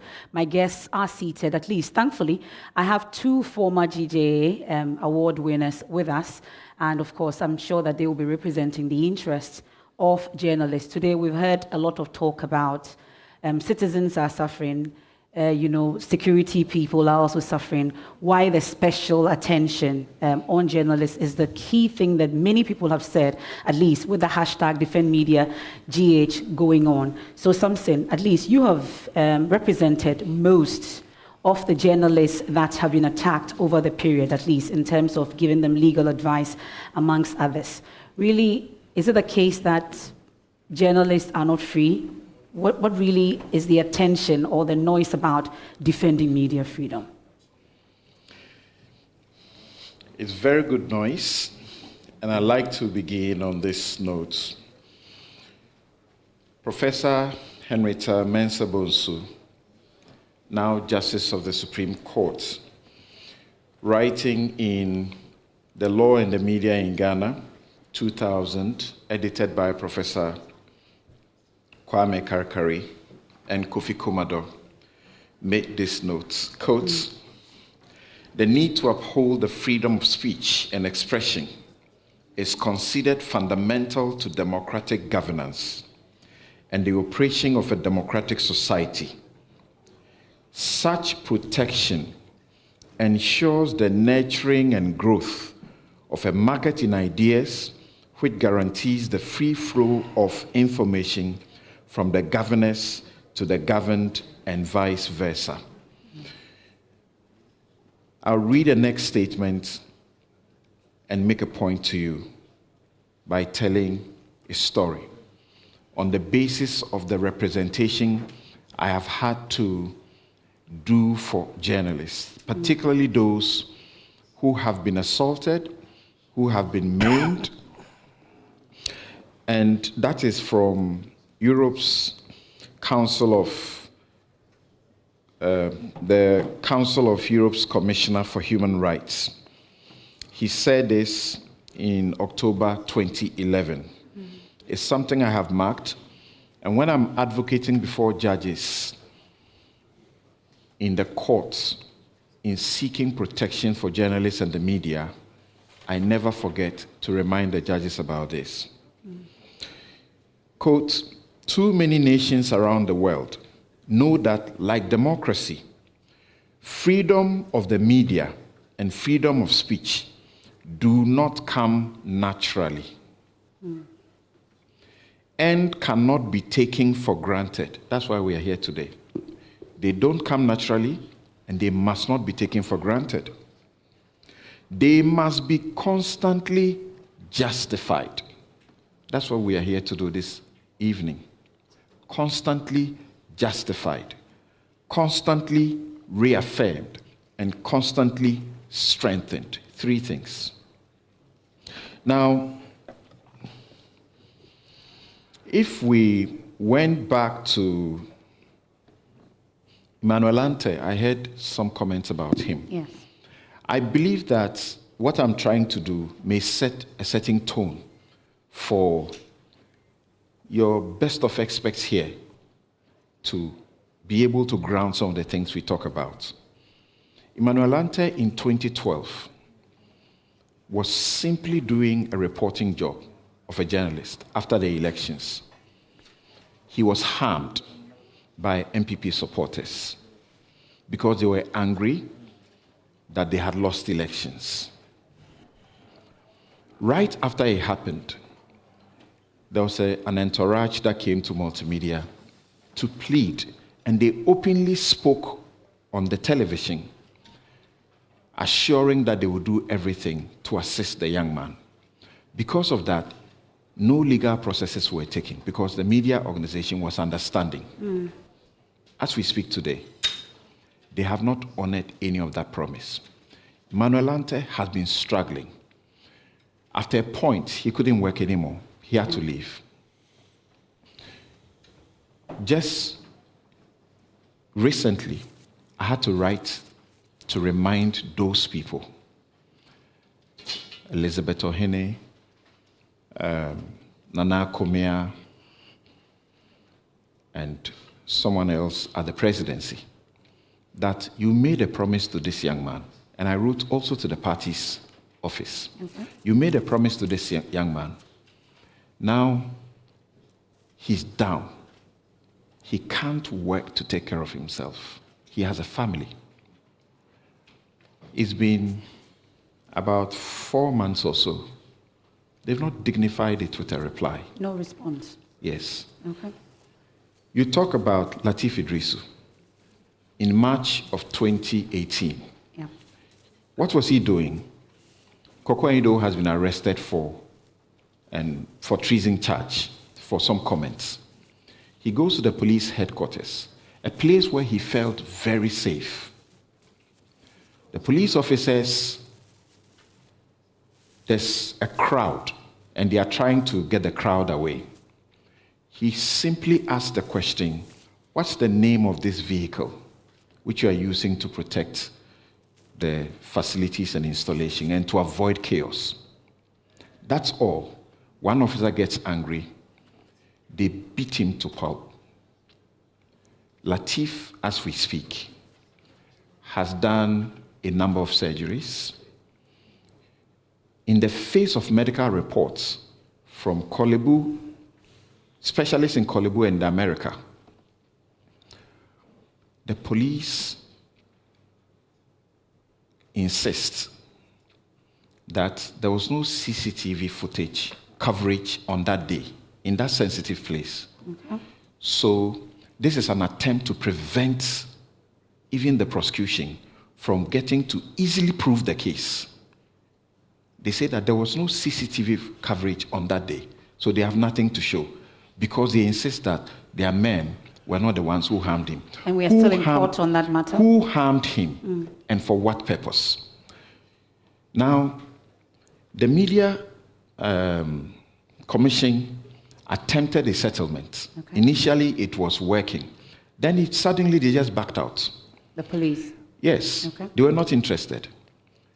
When we were about to start trial, sometime last year, even the Attorney General, seeing the circumstance, said, let's pause. Let's not go through trial. Let's get back to the police. We may be able to resolve this without a court process. Nothing came out of it because the police was simply not interested in moving forward with the case. Forgive me if I am prolonging a bit. Yes, we just wrap up on that. Move on to January 2019, Ahmed Swale, and what happened? Yeah. What is the result today? We have just been told that things are happening. Well, we don't get as much information. Pius Esiedu, many don't remember him. In 2020, at, I think, Kaneshi area, there was a situation, a dispute between the two parties at the parliamentary level. A security officer, Collins, known as Kola, is the one who harmed Pius. Pius has gone through several surgeries.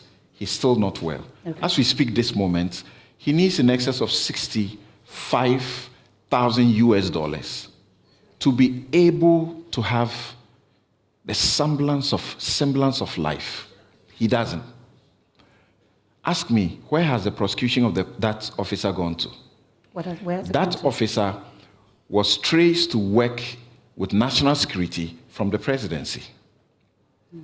Since 2022, there's not been a court hearing for him.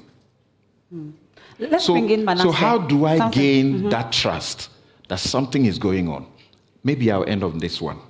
I'll spare you the stories.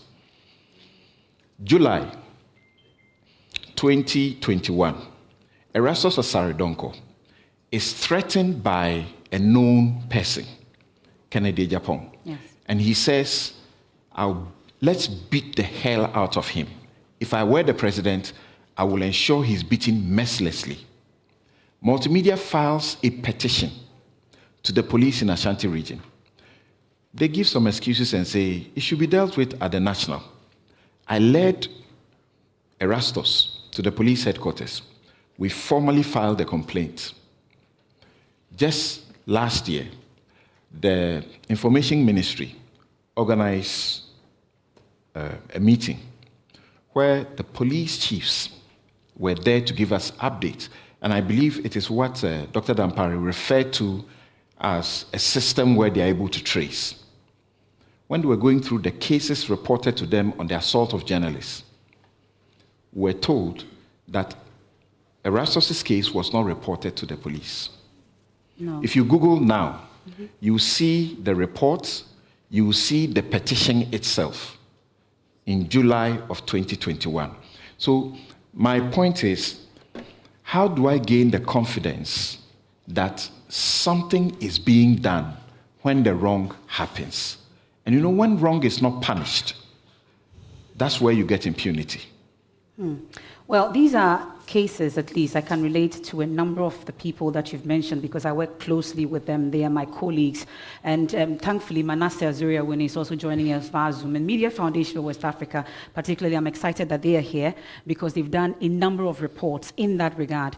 Manasseh, what's your story? Maybe briefly, because the concern is that it appears that media, you are just making a lot of noise when it comes to defending your freedom, but you're not ready to take responsibility for some of the things that you do also that lead to the attacks on you. Well, if we are talking about responsibility as justification, then some politicians could easily have been dead by now because some are more irresponsible than journalists. Having said that, my story is that I have reported death threats to the police a number of times since 2017. And I say 2017 because I saw Dr. Omane Boama in that room. He offered me police protection in 2016 when I did the Ford scandal, and I rejected it. Why did I reject it? I felt very safe and secure at the time. Things have changed, and I have reported not to any district or regional police station, but a police headquarters. And anytime I reported, they would ask for the phone number. If it's an email, they would ask for those pieces of information. The very last one that I remember very well, I had a number of meetings with the head of the cybersecurity unit at the police headquarters. And eventually he said they had written to Google to get more information on the person who sent the email. Google had not responded, and that was the end of it.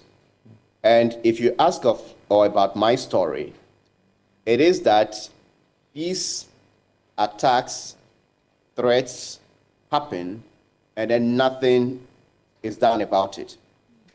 I also want to touch on a very important issue about the body language of the leadership of the Republic. Many years ago, Cyrus de Graft Johnson of Joy FM was harassed by AMA guards. The President of the Republic, the late Professor John Evans Atta Mills, called to apologize to the journalist and ordered that action be taken against the security guards who did this against Mr. de Graft Johnson. Ahmed Swaleh is put on television, threatened openly. And if I ever did that to any of the president's children or a minister's son or daughter, I wouldn't leave the media house without the police picking me up, even if nothing happened to them. Ahmed Swaleh is killed. And then the president has the opportunity to make a statement. And he says, as unfortunate as the incident was, it couldn't be said to be an attack on journalists. A similar thing happened in the Netherlands. A crime reporter is killed.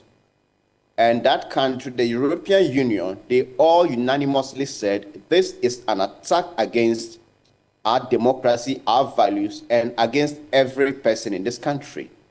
As we speak, 3 people were arrested and convicted. And I'm saying this to make a point that journalists would always come under threats or attacks everywhere in the world. What we should be asking for and demanding is that those threats, those attacks should never go unpunished. Okay. And as Samson recounted and concluded, Once you allow these things to go unpunished, then you are encouraging those who attack or threaten journalists to do so with impunity. And that is what we are seeing in this country. MFA. Okay, Sulemana, because of the amount of work that you've done in this space, at least with Professor Abna, I'll come to her as well on this. Really, is there a threat, really, to media freedom in this country, you would say? At least we've recounted the cases, but for the avoidance of doubt, what really is the threat? What's the biggest threat against media freedom in this country, you would say? Well, thank you very much. I think that we are talking about defend media freedom. And I think that's a very broad term. And therefore, in analyzing the situation of media freedom in our country, we have to look at it from a broad spectrum.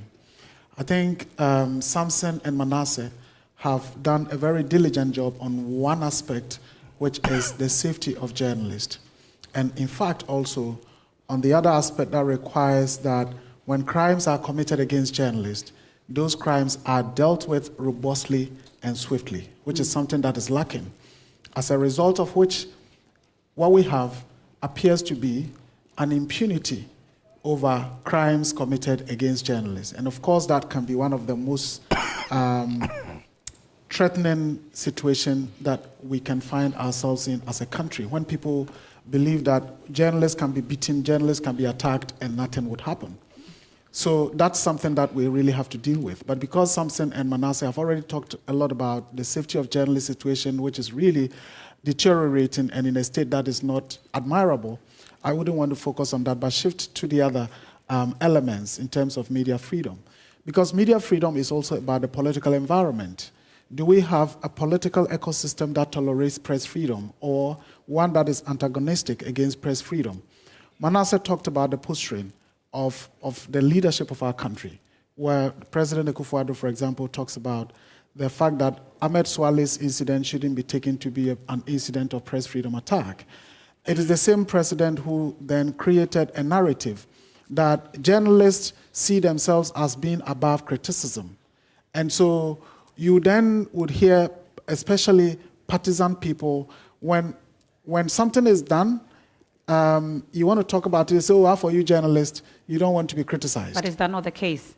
Well, I mean, I don't think that we have any evidence to prove that journalists don't want to be criticized. You know, of course, when we get it wrong, journalists, we see rejoinders all the time. We see apologies and retractions all the time. And so where lies the evidence? So the political ecosystem has been problematic for some time now. And then, of course, if you are looking at even the incidents of violations, you know, we started tracking from Kufuor's time, 8 years under Kufuor, a total of about 54 incidents. Mels Mahama, 8 years, 44 incidents. The expectation would be that we should continue to see a decline as our democracy is growing. But even less than, of course, we are just a few months away from the 8 years, and we've done over 70, And it's not just the numbers, but also the gravity of the violations. Because those, 56, 44 we're talking about, didn't include the incident of, for example, Ahmed Swale. It didn't include national security operatives picking up journalists from their office, blindfolding them and taking them away into custody. And then the next time we are told that they were tortured and so on and so forth. We've seen very, very grievous violations. Then, of course, media freedom also relates to the issues of independence, issues of pluralism, and issues of transparency in the ownership of our media space. And then, more importantly, also about professionalism. Because we cannot talk about media freedom. Yes, that is very important, but the media freedom is important because when the media are free, they are able to do things that hold governments accountable. But if we have an ecosystem where the media are free and yet reckless, irresponsible, unprofessional, then we get ourselves into a problem. We have a situation where about 80% or more of our media organizations are owned by partisan folks. And a lot of these media houses are set up not for the business of journalism, but for the business of political propaganda, for the business of, just driving the interests of owners and so on. In 2020, from May 2020 to from June 2020 to May 2021, we did a monitoring of ethical violations. And within that period, we record, and that was just about 49 or so media houses, not the so many that we have.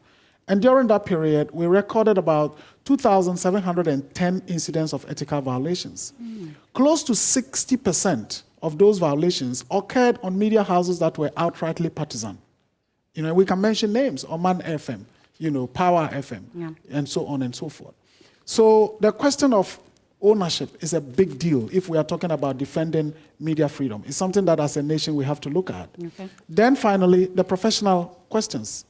I am particularly concerned about what is happening on our airwaves today.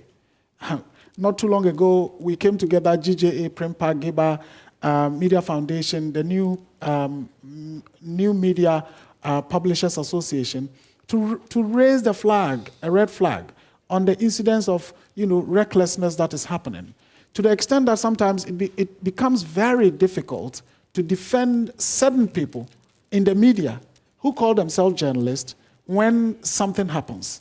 Because you would be told, all these while when the person was doing this, where were you? If you have somebody sit on the media and say that anybody who votes for the current government is a fool or is a goat, and I'm not creating a scenario, this is real, okay? And nothing happens. The person is still on air.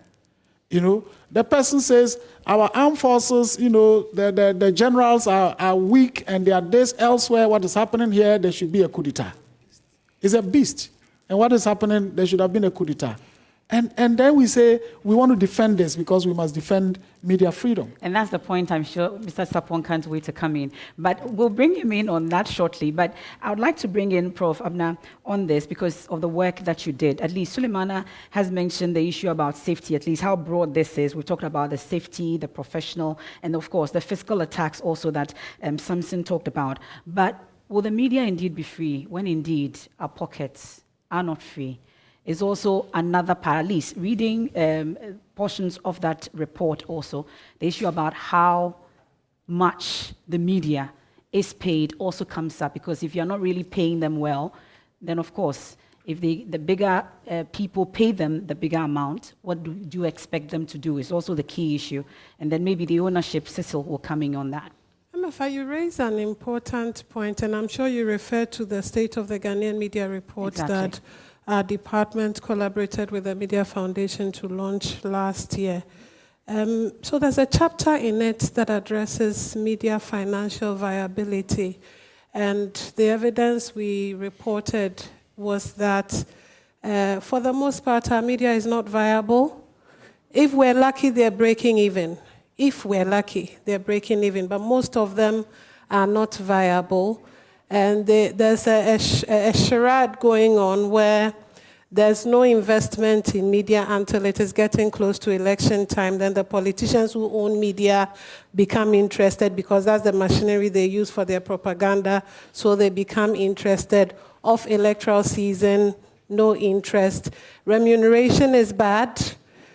We also know that incomes into media are also dwindling because quite a bit of it is going online onto the big digital platforms. So these media houses are not attracting revenue as they used to do. And then they're in the hands of people who are not exactly there to do the business of media, and so will not put in the necessary resources. And so we have quite a lot of people working in the media who are not paid at all, not a dime. So if you talk about they're poorly paid, I'm saying it's an even bigger problem. They're not receiving a dime for working in the media, and so they must look for other ways of surviving, and that, I mean, your guess is as good as mine as to why we have the patronage sort of media ecosystem. I heard the gentleman in that video you played earlier who was talking about mercenary journalism funded by political godfathers and godmothers. It's because the media people are not well remunerated, if at all. And so oftentimes they are looking for other places to butter their bread, or as it is in Ghana, to put bread in the kose and mix and fry so that they can eat something rich. It's a big problem that as a nation we really, really must begin to contend with the way in which we've done our media environment so that there are too many players fighting for too little pot of income, and then these players are not even particularly interested in media for what it's supposed to stand for, and so can't be bothered to pay the people who are doing the work well, so that when they wake up and they're coming to work, they feel fulfilled. I have questions to go and ask those in power, and I am emboldened to ask them because, after all, they don't pay my salary. My bosses in the office are paying my salary. That, unfortunately, is not what seems to be the case on the ground. The issue about independence, credibility, amongst others, leads me to Cecil, because you are the Ghana Independent Broadcasters Association, which you say you are our bosses. Really, first, the issue about how you're protecting us in terms of safety of the threats that we get from these political actors, amongst others, and security agencies. Really, what's the role that we are playing in all this, Geba? Ownership also comes up. Yeah. Thank you, MFA. I think I'll take it from part of a point that Suleimana did mention. There are many aspects of media, and you will find that Geba has had a focus on protecting the independence, commercial viability, and regulatory environment for the private broadcasters. Remember, the private broadcasters currently deliver we reach over 90% of the population. However, in these three areas that we've mentioned, we've seen different types of policies which have not been favorable, which is affecting even financial viability of stations. We've seen the same thing with other regulations. I'll just touch on a few. Ghana currently, we have probably close to 900 TV and radio stations.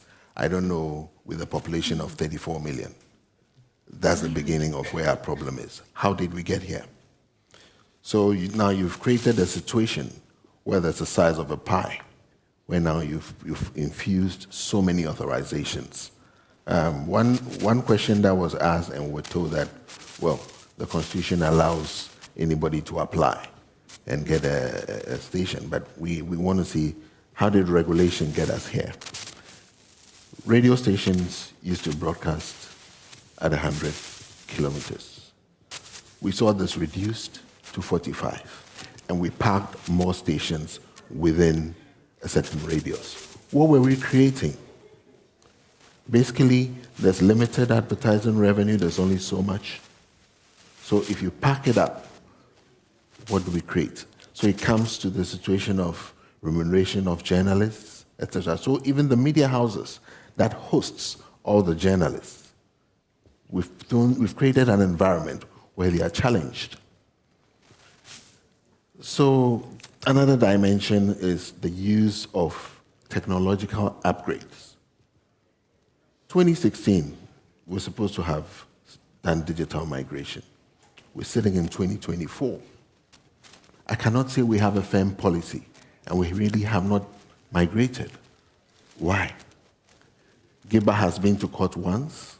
We're actually in court again on issues to do with policy for digital migration for media houses. Are we moving forward? Now, these things create challenges where the media houses do not become viable. Now we have ownership issues, because we have that large number. In terms of ownership, the laws are not clear.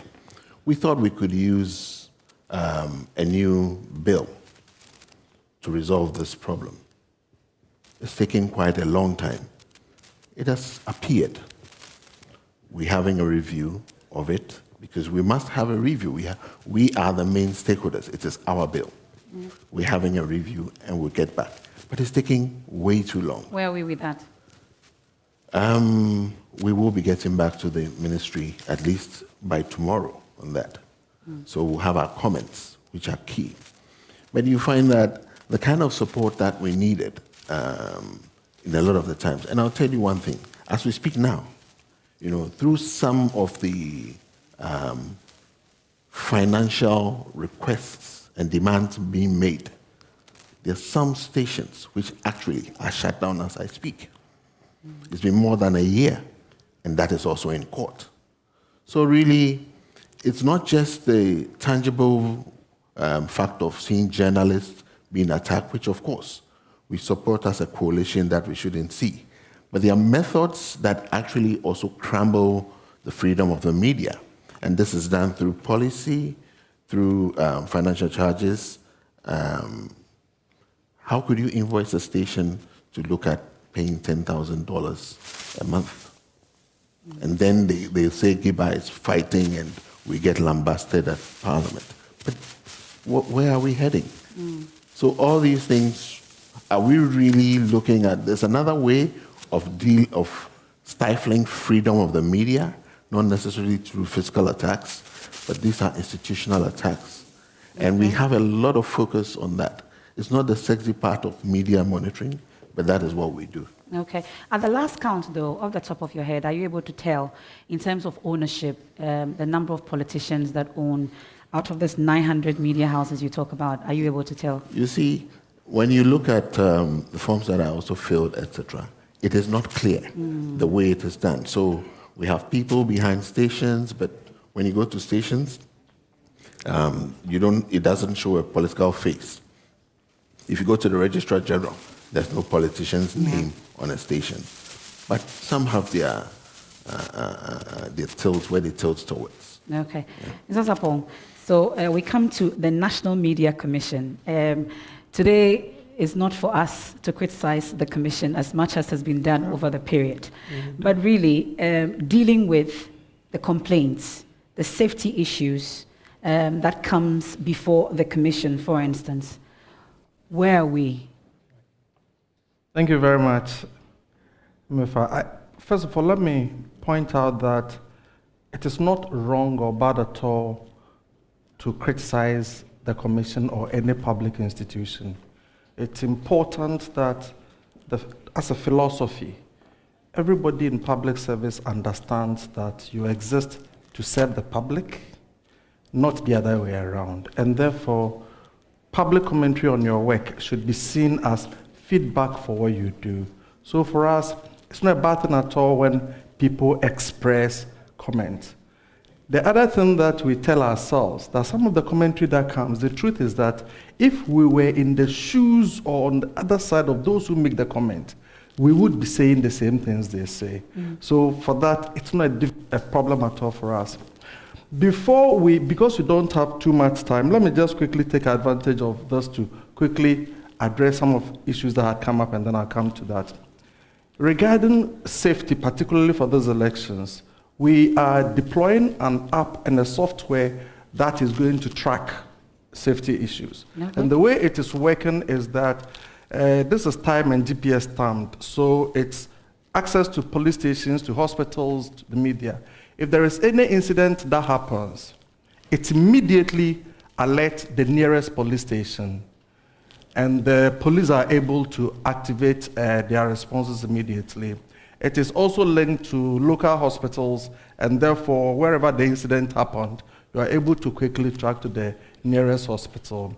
We are working with hospitals also to understand that if there's a case of a journalist who is hurt, even if the person has no resources or health insurance, there are responses that we are ready to address, and therefore they should very quickly deal with that. In doing that, I want to pay great tribute to my sister, Fosti and Kofi. The police have been extremely supportive, and I think that there is something that we've been discussing amongst ourselves. Between visibility and functionality, where do we sit? It seems that our democracy has moved to a point where what is not visible does not exist. But our own experiences teach us that sometimes we are more effective being quiet. We've dealt with a number of situations, questions of journalist safety, particularly working in rural communities, dealing with chiefs and all. And we discovered that we are better able to deal with these issues by being quiet. And therefore, we are still interrogating some of these issues. So I'm now just coming back to you. And then the last thing that I think we need to draw attention to is that we've created local brain trust in the regions, who are well-respected people in their communities, access to chiefs, access to security agencies, access to the key personalities within the regions, who are also going to backstop what the journalists do and work with them. Our expectation is that the situation should be better for journalists as we go forward. And I think IG raised a number of them. Coming back. Before you come back to that though, the insurance packages and the things you talk about that goes with the app amongst others, does it take retrospective effect? At least those journalists who were attacked over the period, can they still have access to it, or is just going forward? To be very honest with you, as at now, we would only be able to help with specific cases that come up now. Okay. We are still working out through the insurance issues as a policy issue. Okay. But I think that from IG's submission, from Samson and perhaps everybody else, what we need to recognize is that the question is not about how much we have done, but an understanding that a lot more needs to be done. And all of us need to work together, particularly from the side of those of us who work from the public sector. A certain humility and modesty to admit that when people raise these issues, it is not about us. Mm-hmm. It is for all of us to improve the situation for ourselves. If you give me a minute, I'll tell you my own story. When I left Media Foundation for West Africa, I was doing work for a number of international human rights organizations. So I did some work in Togo. Some of you may recall the story that there were floating bodies found on the sea in Togo. I was key to that investigation. Under President Kufuor, one of my key informants had been fingered by the Togolese security, and we quickly exfiltrated him to Ghana. One evening, the gentleman goes to, I won't mention the name of the place, a very popular spot at Osu that we used to hang out. Then I get information that this is not a guy who drinks. But I got information that he was drunk, and some people had to carry him to his house. I immediately got alarmed. When I followed up, it was the Togolese security that had dragged the guy and carried him over. What happened? The Togolese security succeeded in getting Ghana police to arrest me and took me to airport police. Okay? It was my colleague Daisy Prempe at Media Foundation who quickly called Uncle Bright Bleu of GJA. Bright quickly called, Nana Ohininto was then a government spokesperson. Bright called Nananto. They quickly got in touch with Joy FM. The story was out. Within the next 5 minutes, the police had disowned me at the airport police station. They started asking me why I was there. Who brought you here? Why are you here? They had made me sit on a small, small bench, and then one policeman comes and says, it is the wife's stool for selling oranges. I should give it to him. So they pulled it off, and I left. And if I tell the story, now we can laugh about it. Yeah. Okay? I won't tell you eventually what happened to my friend, but it only to illustrate to everybody that when we talk about safety, it's about all of us. Police people, when they leave police service, are also civilians. All of us. And so we've gotten to a point where the only way all of us can go forward is an admission that we have done well, but there's so much that we have to do.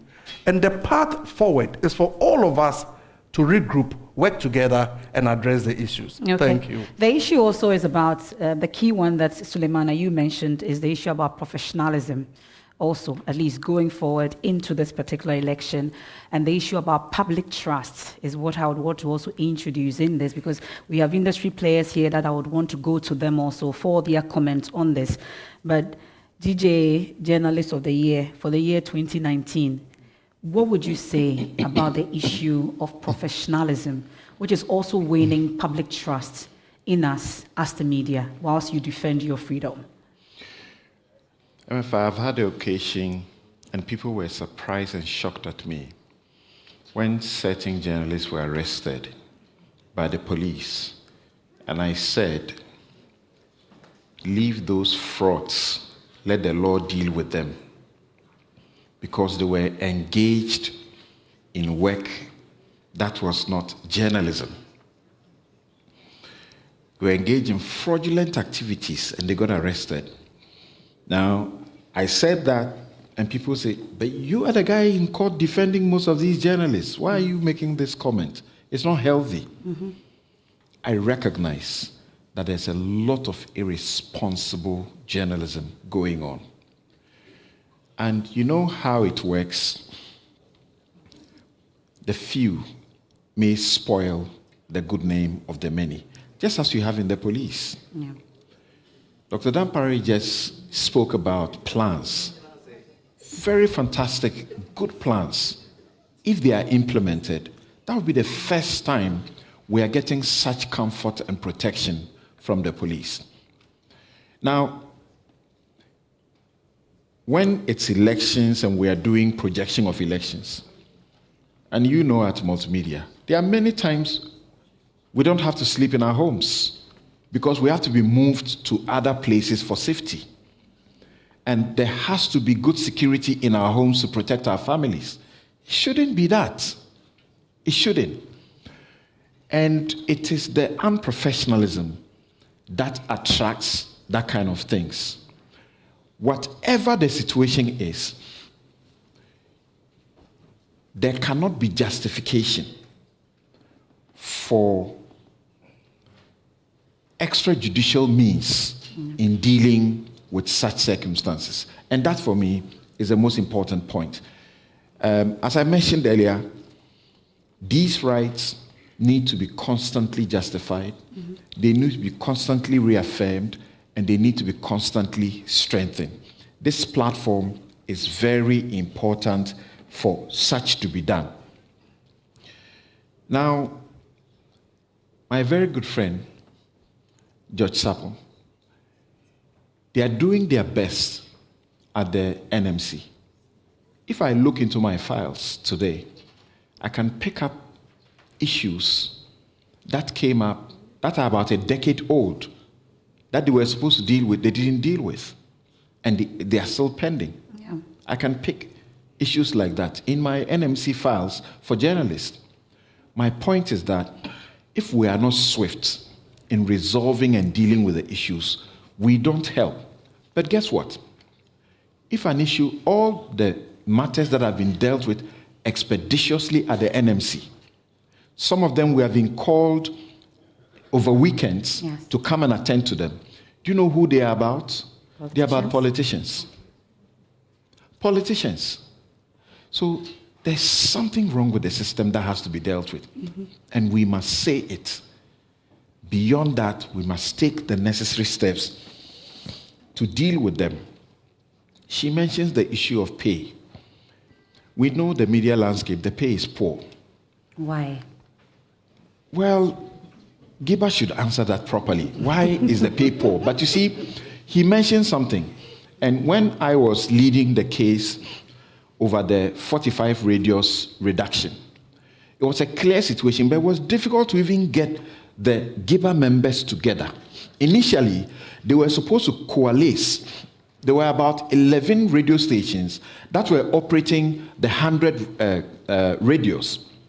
And we knew that immediately the NPP came into power, they needed to get more frequencies because the NDC had distributed the finite resource as if it was some toffees.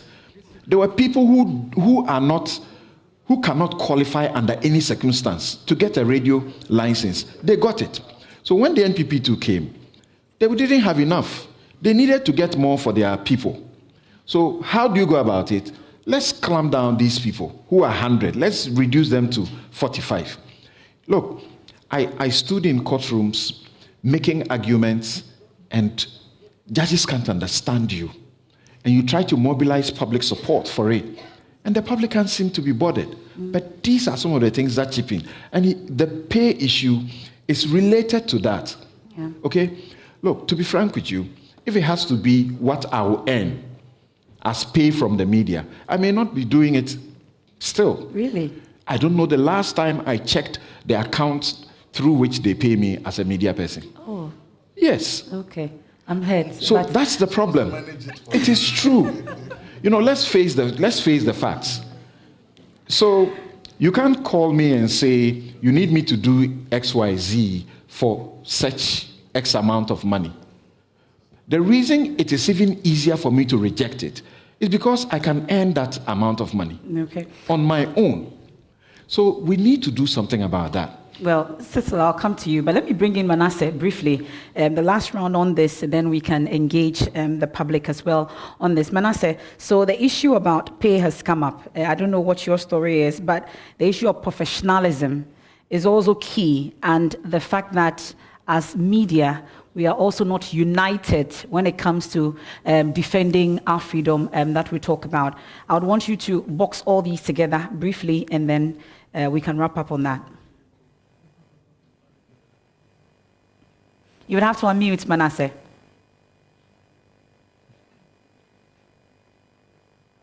On professionalism, I agree with everything that has been said.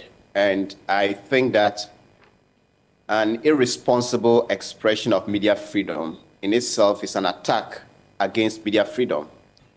When we are attacked, we expect the public to come to our defense. Sometimes you're in public and then something happens and someone opens the mouth and says, Ghanaian journalists are very useless. You are there as a journalist, there's nothing you can say because they are justified in their comments, even though they are generalizing it, whatever occasion that can be justified. So I think it is something we have to deal with, and I'm happy Suleiman Ibrahima and the Media Foundation for West Africa, sometimes when they go hard at colleague journalists or media houses, they attack them as being selective, but that's the proper thing to do. On the issue of the pay and the fact that we are not united, I see that not many of the media houses were set up to do journalism. A good number of them are owned by politicians who want to use the frequencies to do propaganda and push their interests. There's also another group that are established, or that is established by businesses that are not into the business of news or journalism. Maybe an alcohol or beverage producing company wants a media outlet to use as its mouthpiece. Then there are only a few of them, the Joys, the Cities, the TV3s, the GBCs, the Graphic, that are in the business of doing journalism. And so when we want to look at it, maybe we have to look at these differences. But even with those that are doing journalism, the disunity comes from the fact that only a few of them are committed to critical journalism. Many are very critical only when their parties are in opposition, and if you are doing the right thing, they ask you, why are you the only sensible person? Are you the only person who knows that things are wrong in this country? So in a way, it will be very difficult for us to be united, but that is not still to say that there is a justification for attacks and some of the horrendous issues that have been mentioned today. My point is, journalists, like every other person, can be irresponsible. And I made a point earlier that some of the most irresponsible and reckless commentators in our country are politicians. But we have never justified the attacks or the killings or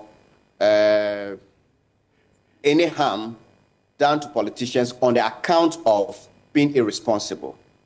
Over the past 5 or 6 years, I have been sued 9 times for defamation. It is fair that if somebody thinks that I'm what I've done is against them, let them go to court. And I think about 7 of them ran away when we filed our defense. My lawyer is there. But in these occasions, or on each of these occasions, if the police was used to arrest me, if they had attacked me physically because they claim what I did was wrong, I may not have been here today doing this work. So my point and conclusion is that journalists, like any other person, any other group of professionals, can get it wrong. When we get it wrong, those who are offended by our publications should use the law. Okay. There isn't any form of justification. And before I sign off, I just want to appeal to the IGP and the police hierarchy. They are very concerned about fake news, misinformation, disinformation. There is a practice in the police service in recent times that in this election, if it is reported that ballot boxes have been snatched in my home constituency of Bongo, and journalists rush the scene and the police are there, and the Bongo District Police Commander knows that this information is not true, this police commander will be reluctant to dispel the falsehood. They would want to channel the information to the region will pass it on to the national headquarters before that information can go out. And so the police should be more proactive. They should decentralize information dissemination. The national headquarters in Accra will be overwhelmed when every piece of news, clarification from the Western region to the Upper West region, to the Volta region, every district of this country, if we have to go to the police headquarters to get that information, the fake news will spread. And by the time the national headquarters even comes out with the truth, nobody may remember what really happened. Okay. So the police should be proactive. They should decentralize information. The police administration should stop gagging their officials across the country. If you think they are not efficient enough, train them and then let them be proactive so that it can also help curb the misinformation and the disinformation which you are so much worried about. Thank you. Well, there was a direct response to that by the IGP. You may have missed it, but of course, that message will get back again. But Mr. Sapong, before Cecil comes in on the issue about pay and the rest of the issues that have been raised in terms of professionalism, you want to make a quick comment? Number one is on Manasseh and the fact that he has about 7 or 9 lawsuits against him. I think it crowns him as perhaps one of the greatest journalists of the world. Because Pulitzer, in whose name the Pulitzer... Seven that have been lost against him. But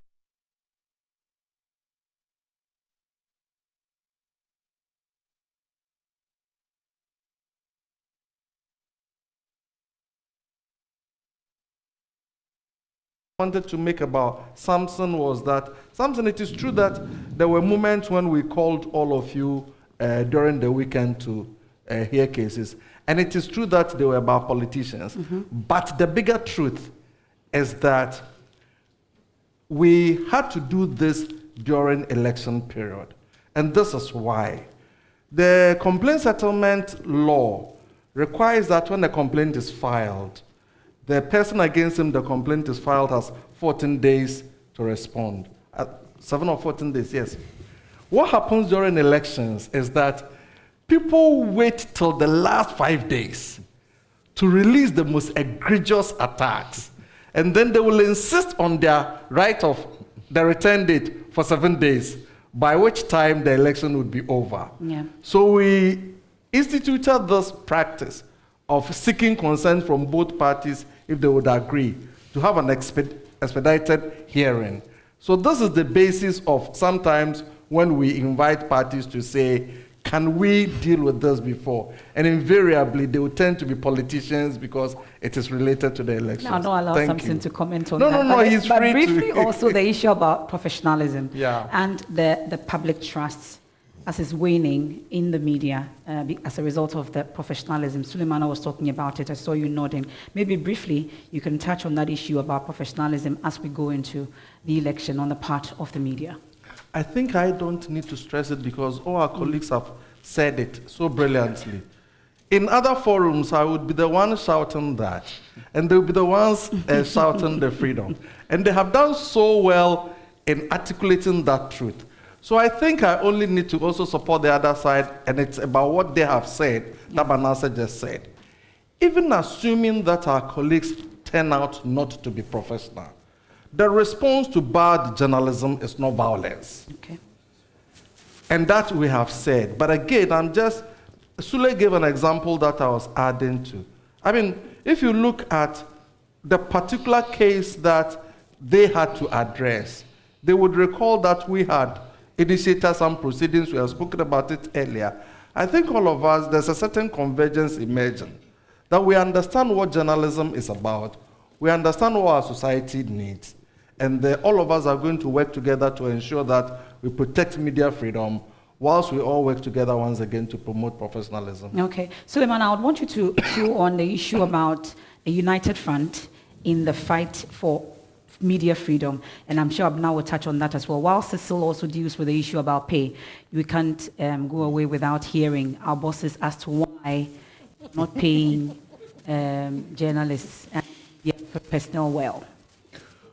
Well, no, before let Cecil deal with the pay first, and then.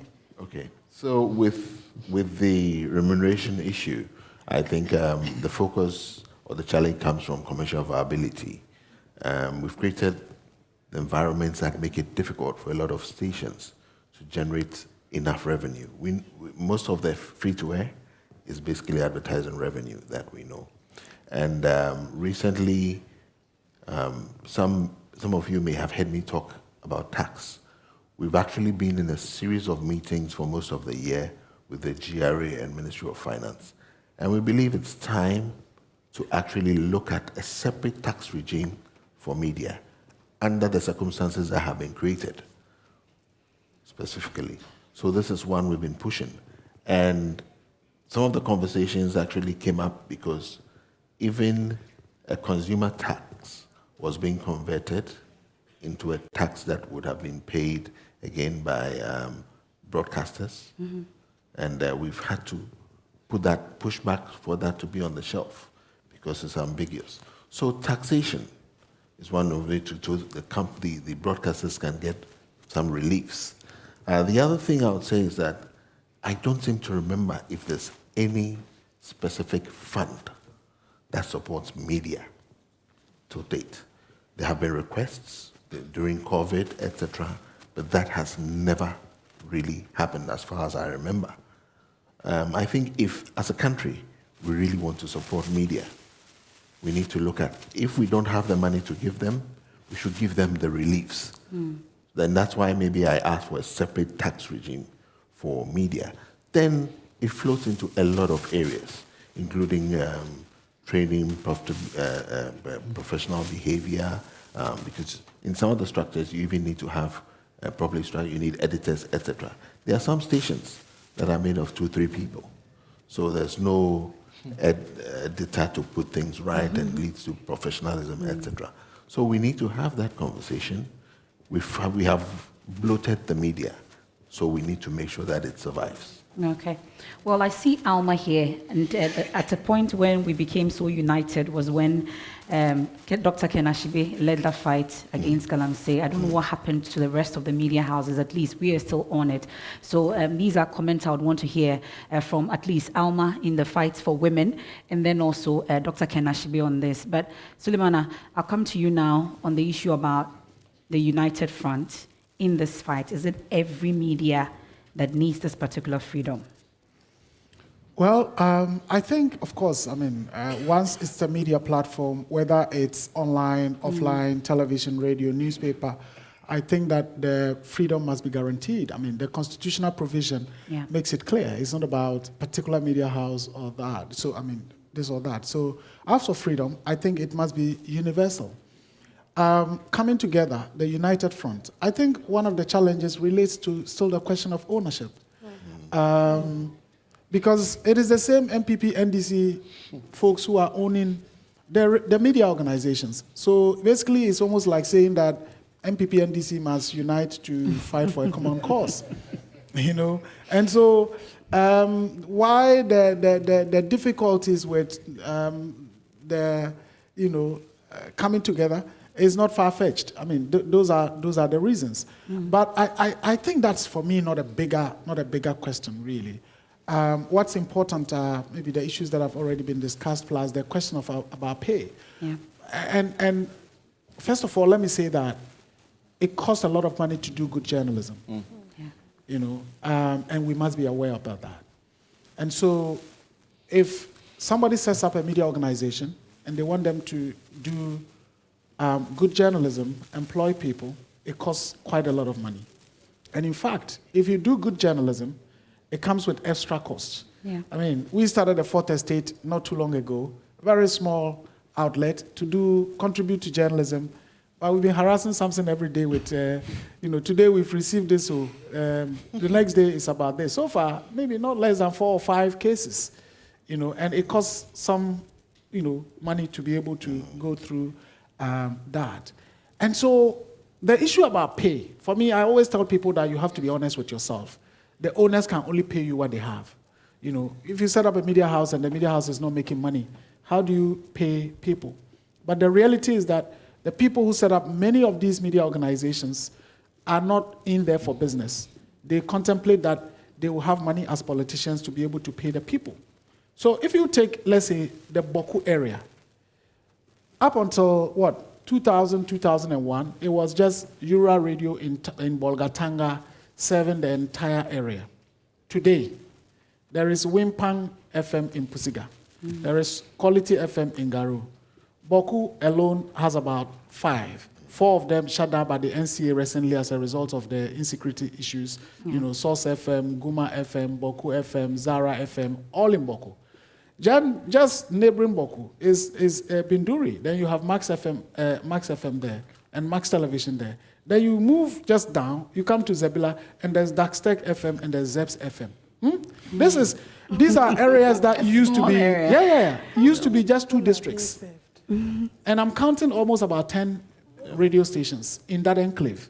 And so, and what is the economy there to be able to support the viability of these media organizations so that we expect that journalists who are working there can be paid decently? So that's the honesty, and we must accept that. In 2016, we were in Tamale, where we visited a number of media houses. This is Tamale, the regional capital. I mean, maybe the 3rd or so in terms of commercial viability. Again, you have about 20, 30 radio stations all cramped up in Tamale. And we talked about, one of the issues that came up was journalists saying, we are owed salaries for months. So in some places it was 6 months. In other places it was 5 months. We got to a place and then we raised it with them. We hope that here you are not owing. Oh yeah, here we do well. We are not owing that much. We try to fulfill our obligations and all of that. It's just some few months. How many months? 3 months, that we haven't paid. So it's a general issue. And if the media organizations are not viable, certainly they cannot pay. Yeah. So that is the reality, and we must all accept that. Okay. Prof, maybe we'll wrap up on, we know that at least that freedom is guaranteed, or it's a right under the Constitution. I would like to make a suggestion to Sule. To Sule on that. I'll come to you. Okay. But we have to fight together, at least keep a united front in making sure that we get that. Going forward into the election, I'm sure you would want to add to that, to the media. I think at this point, really, the only hope we can have is that individuals who have access to a microphone, a camera, will be minded to uphold their responsibilities to Ghanaians. Because the horses, I'm afraid, have bolted on getting the media houses to play that responsible role. The media houses are, for the most part, in the wrong hands. And so the commitment that should force them to call their people to order, to do the right thing, unfortunately, we seem to have lost the power to get them to do that. And so the call for me would be to individuals who have access to my ears, and who have access to my mind, who have access to my eyes, to be minded that that microphone they're sitting behind has been given to them by myself and people like me for a reason, so that they will give me information that helps me live meaningfully as a Ghanaian. And they shouldn't take that for granted. Yeah. It's a special burden I put on them when I switch on my radio or my TV to listen to them, and they owe it to me to do right by me. Short of that, they have absolutely no reason to be sitting there. Unfortunately, it appears as though our regulatory system has failed us and gotten us to a point where we cannot trust the system to fight for us. We cannot trust the system to call people to order, because the system itself is complicit in the drama that is going on. And so my call will be to the individuals that please, please, please, when we wake up on the 8th of December, 9th of December, all the way into 2025, we want to still have Ghana. We want to have a Ghana where we can go to sleep and feel happy to wake up the next day because there is peace. And the burden is on that individual sitting behind the microphone.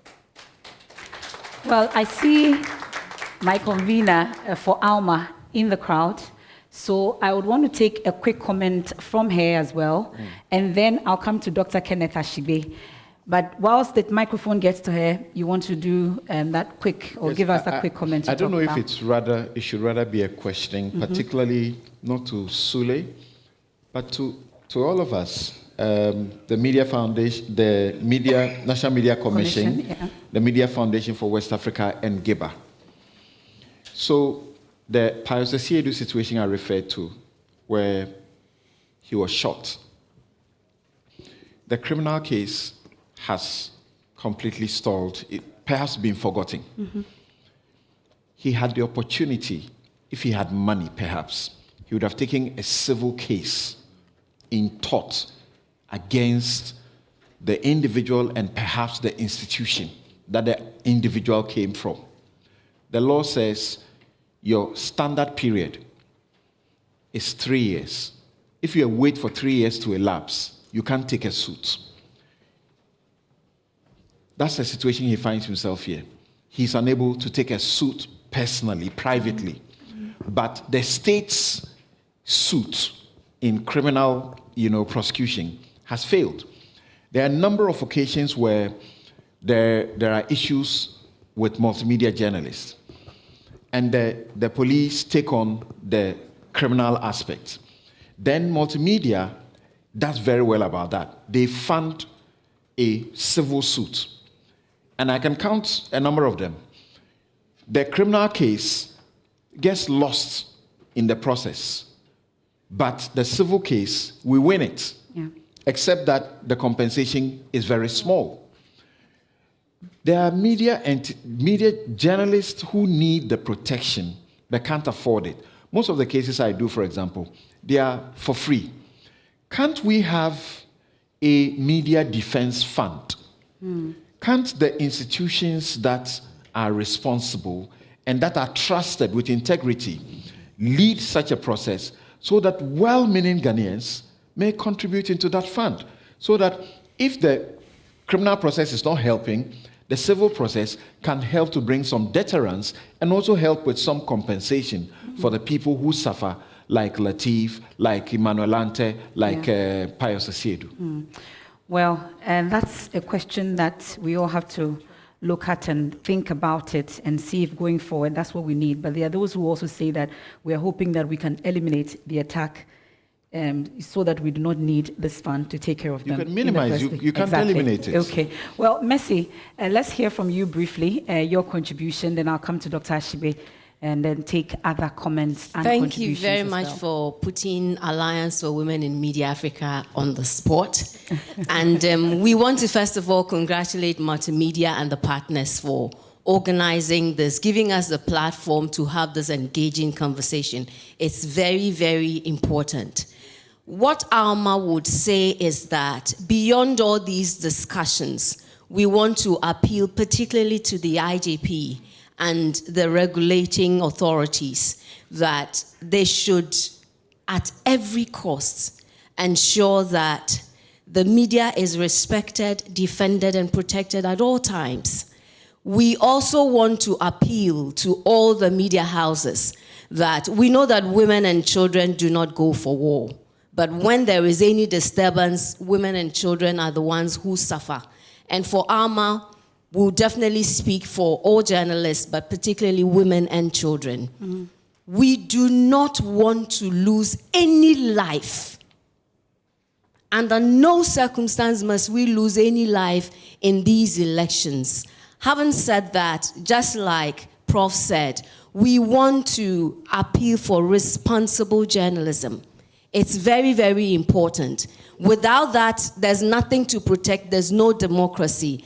And finally, to the media outlets or houses, you have every power and every authority to control, because that's what we are supposed to do. We are supposed to be gatekeeping and safeguarding our democracy and peace. And so use every means possible to control what people use your microphones and your platforms for. Because sometimes when it is gone already, it's very difficult to contain it. And so whatever means possible it is, you can stop them from making those rhetorics that would result into violence, and you can take them off the mic. Let's be bold and fearless to defend our democracy. Thank you. Thank you very much. And I'll come to Dr. Ashibe. Thank you very much. This business. So I think that as we talk about media freedoms, as we're getting close to an election, it's about safety. It's about the safety. I've seen it. I've seen it with Joy FM. I've seen it with Metro TV. Even with Graphic, I've seen it. Every time. They all do it. All the political parties, when they lose, they do it. So IGP, it's great we've had your commitment, and we'll take you for that. And I'm happy to hear that your men have not done it under your watch, and that's good to know. But I still have major, and I'm happy, thank you, Samson, about Pius. Thank you about Pius. And the challenge we have is the fact that normally when it's a small media house, it's a problem. And that's why I want to speak to people like myself, people who have been publishers, people who have run media houses, people whose salaries are paid by the blood and toil of journalists. We are the failure. It is us. It is only multimedia that you hear that happen. When I was in Graphic, we actually took a lawyer, what do you call it? When there was a criminal case, there was a lawyer in court. And that one I fault also the Media Commission. When a journalist was attacked by one of our so-called football celebrities, we took the case to court. The problem with us is the tendency to withdraw cases from court. And it was with the connivance of the state that happened. And then us as journalists, we also play party to it. And the Media Commission summoned me to say why we took the disciplinary action against the particular journalist who turned on that. And it's the reason why these cases continue. When we don't make sure that there are consequences for the attacks, it is important that there are consequences. So I would say that just going to court is not enough, because the system have, again, Pius's case, what is happening, they won't even call the case. So you find out that some of the judges also play to that. But we should start moving away from just our local courts. And I've been speaking to the Media Foundation. We should try and take the example of what happened in Gambia. But going to the ECOWAS, human rights courts, we should take the state to the human. So if you look at the issue as the issue of Ahmed Swale, you look at the issue of Latif, you look at the issue of Pius, they are all candidates to go to that, so that we'll be able to do it. Unfortunately, we have sold our media. Most of those publishers, they are not publishers. They are not people who are interested in it. All they are interested in it is how they use that to win elections. And unfortunately, we've gotten people, you see, we shouldn't call them as journalists. Those people the charlatans who sit behind and make our work difficult, we should not be calling them, we should call them for the names of what it is that they're doing. They make the work difficult for us. The only place I am happy to speak and add responsible journalism to safety is this one, because we're doing it ahead of the time. Because normally what happens is that when the incident happens, then we attempt to say, but you're not responsible. But the people of my liking who call themselves engineers, how many buildings have not gone down? How many buildings have not gone into fire? How many of them have been beaten? You know, again, Manasseh makes it about the politicians. If you look at the state in which we are, by now we should have beaten all of them up. So it is important that we speak to our journalists who are actually taking us into places that people like us who want to fight for their rights do not. And we need to start separating ourselves away from them. Unfortunately, the media houses are divided. And so again, it's true. You're not going to get the NDC, but we need to find those who are actually pushing this and say, how do we all come together and fight some of the things that we ought to fight? Because it's very important. And so as we're getting close to the elections, we're happy the IGP is here, we're happy all of us are here. We need to pay attention to how we are protecting ourselves. And then the publish, and you see, again, you go and look at the record. The people who are beating are not the responsible people. It is the irresponsible people. It is the responsible people who are doing the right work who are beating. It is not the irresponsible. You go and check into the records. They are not beating. So those media houses that want to do the right thing, it is important that we all come together and make sure we put systems in place. Use technology. Use means in which once I get threatened, I have a way in which I escalate it. Let's also make sure as journalists, and again, our president, where's our president? He had to leave. The fund is important. That fund is not the responsibility of anybody here. It's GJA that has to set up that fund. To protect, to make sure that we are able to take these cases in court. Sometimes, you know, we've created a platform that we want to, but we need some funds because unfortunately, the judiciary to have made it so expensive, even if you got a lawyer to do it for you pro bono, to be able to take it. So that fund has to be created. We need to also make sure that we set up a wall of our people, that our gallant journalists who are being attacked, so that we can also let people not forget it. Again, we need to have a role of the villains and make sure that we point people to these people. So the police, for example, will remind them always about the issue of the beating of Latif, so that they know that, you know, we are keeping our eyes on that. We need to do all of that.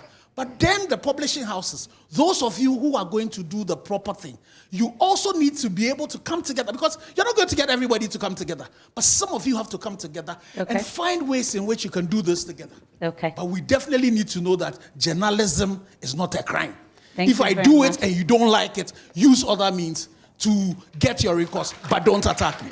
Thank you very much, Dr. Kenneth Ashige. And of course, there are certain things you made reference to that Mr. Sapon would want to respond to. We have some student journalists also here. If you want to ask any question or contribution, please let me know. Okay, Doc, I'll come to you shortly. Mr.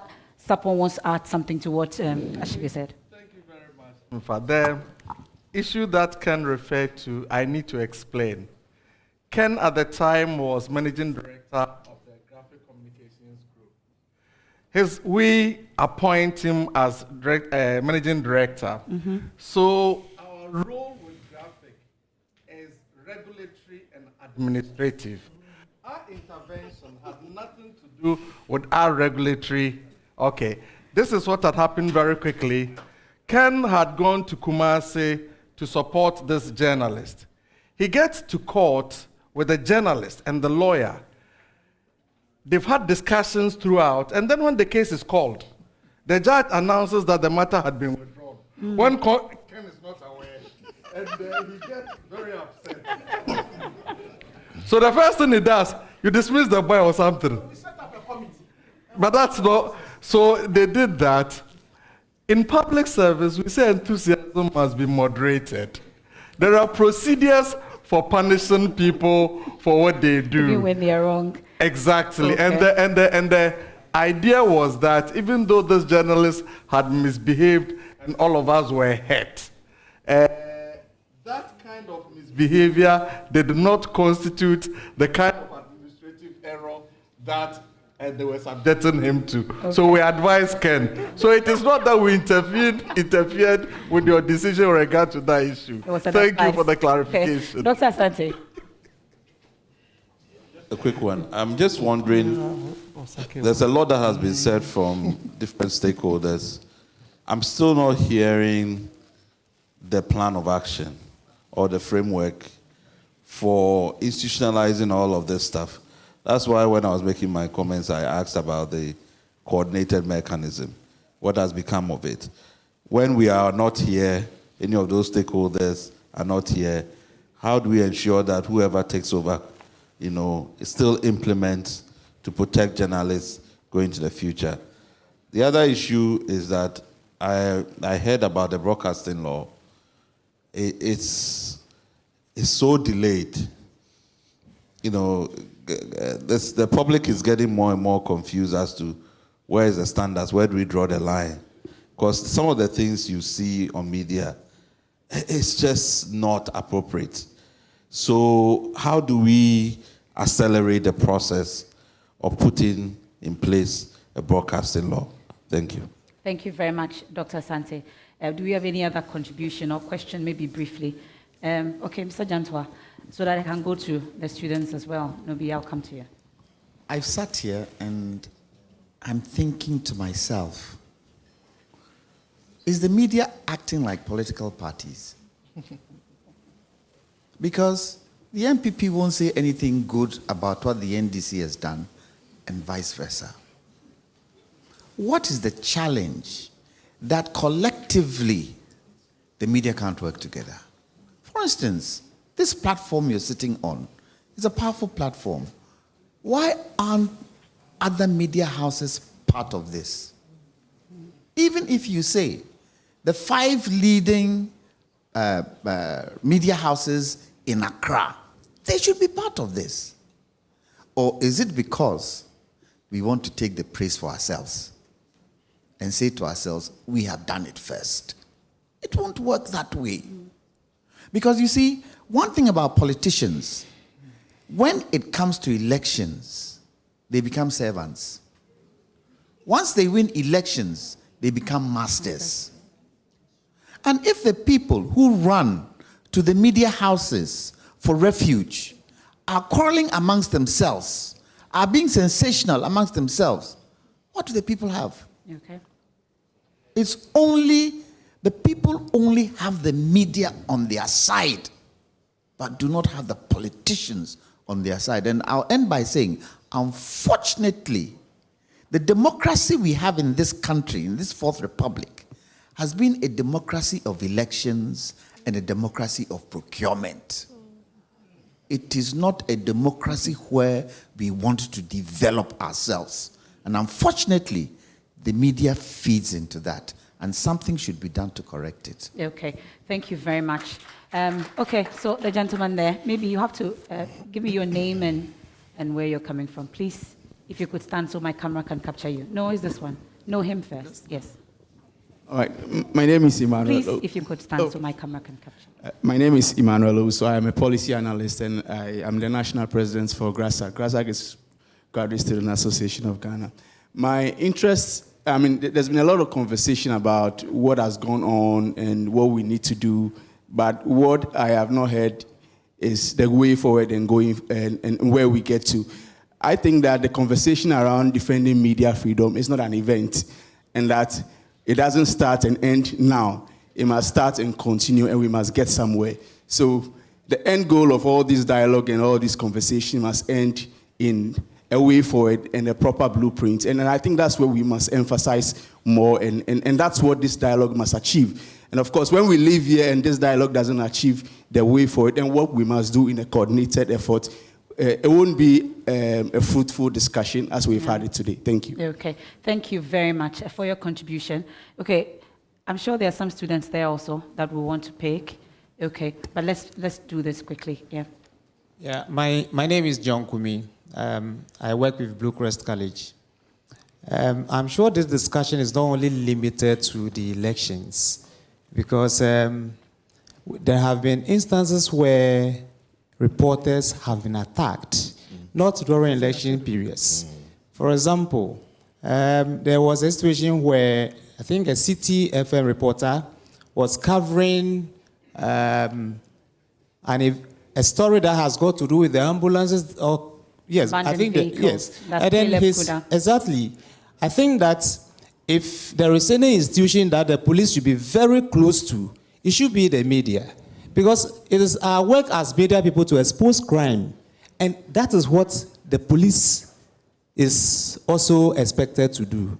And this is where it's sometimes I find it difficult to understand when the security people are attacking the media who are trying to unravel what is hidden. And this is to make the point that it is those criminally minded people who would always want to perpetuate such violence against the media. Okay. The media is there to expose crime.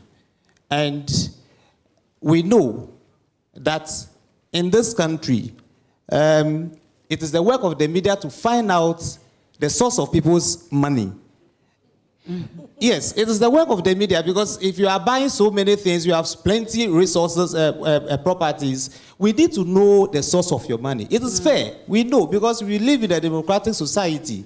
If there is nothing fishy about it, no problem. Okay. Why would you want to attack people who want to know your source of money if the source of the money is genuine? Okay. So I think that the police should hold the media dearly, so long as they think that the media is also complementing their work. Okay. Thank you. We're grateful. So on the way forward, at least you've talked about the issue about setting up a fund, for instance, to protect. And over the period also, we've heard how the GJA introduced banning certain persons who perpetrate violence against the media, at least not giving them the microphones amongst others. I'm sure there's more we can add, maybe going forward in terms of what exactly ought to happen in terms of defending our freedom as media. George, you want to start that? Yeah, okay. Kojo asked specifically about the framework for the protection of journalists. And I just want to quickly explain to Kojo what we had done. First of all, the global framework promoted by UNESCO is built on 3 legs: prevention of attacks, prosecution, and protection. But in Ghana, at the National Media Commission, we believed that we needed to add a 4th leg, which is restitution, which deals with some of the big questions that Samson raised, and almost everybody has talked about. The people who get attacked, what do you do? It's one thing to prosecute the people, but how do you restore the affected people themselves? So we started doing a lot of work on this. We held major international consultations with UNESCO headquarters, with a number of organizations around the world. We also developed the basic framework, which has a number of components. Some of them have come up. And Samson, prior to this, had raised some of these issues on his program. If there is an attack or an assault generally, is there justification for lifting the case of a journalist above all other assaults? Our thinking is that it is yes. But yes is not enough. We need to develop a policy strategy and document and justification why the police has to do that. If there is going to be early prosecution, again, we need to develop the policy document and strategic changes at the level of the Attorney General's department that enables them to do this. If there's going to be early trial, we need to engage the courts. The rules of court need to admit these. There are a number of interventions in there that we started work on. We also needed a national joint monitoring system for classification, for validation of cases. All these components we started, unfortunately, we've been stalled by lack of resources. And let me say that in doing this work, we have not received support from anybody other than the moral support we got from the Ministry of Information, particularly under Honorable Kojo Oppong Nkrumah, because he was personally invested in this and really wanted it to move. Unfortunately, they themselves didn't have the resources even to support this. So this is where we are. How much did we need for that to happen? I would need to check the figures. Okay. But essentially, only 3 elements. Some of these things require expert drafts. You require money to hold the consultations that enable you harvest the ideas and input of everybody, and just the validation process. So for each one of them, this is all that we needed. Okay. But I can check on the figures and get back to you. Okay. Thank you. Amna, you want to add in terms of what we can if do? I may, because when we published the report, the chapter on safety of journalists actually raised a concern about the mechanism for the safety of journalists, and it was that the office that was set up where reports were supposed to be taken when journalists had been attacked, when the researchers visited that office, it didn't even seem to be functional. And so today when I hear George saying that there are resource constraints as to why it's not working, I'm a bit concerned what kind of feasibility went into the institution of the mechanism. The journalists were supposed to be taking reports there, for instance, what kind of education went on so that they know that if I get attacked, in fact, this is what constitutes an attack in the line of work, and this is where to go and seek redress, and then whatever system they have in place. So I'm just concerned that today we're hearing that part of the reason it's not even working is because there wasn't money. We know the Media Commission has always, I mean, from what we hear in the media, there's always been resource constraints. So unless that had been dealt with at the time this was put in place, how was it going to have worked? Did we start off knowing very well that it's not going anywhere? You know. Aside this mechanism and what it represents, if it's properly funded, I've seen they've done some work. They've gone out of their way to go to various regions to play some mediatory roles, which are very good under this mechanism.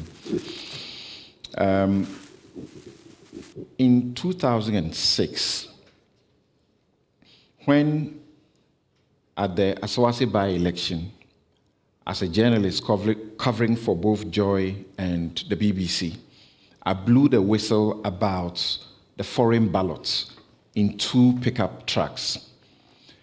They were impounded by the police. Nothing really happened after that. Because of that whistleblowing, at the Coalition Center, I was being prevented from getting into the Coalition Center. And a military official slapped me. I saw almost everybody look on. Nobody was interested in taking any step. Nobody was interested in covering to preserve some, as it were, evidence for me. When they marched me to the armored car and said, get into the armored car, and I was fighting with them, and I said, you have to carry me onto it because I have committed no crime. People were watching. It took one journalist to try and bring some attention to me, and then the police commander then intervened and saved me. We need every Ghanaian.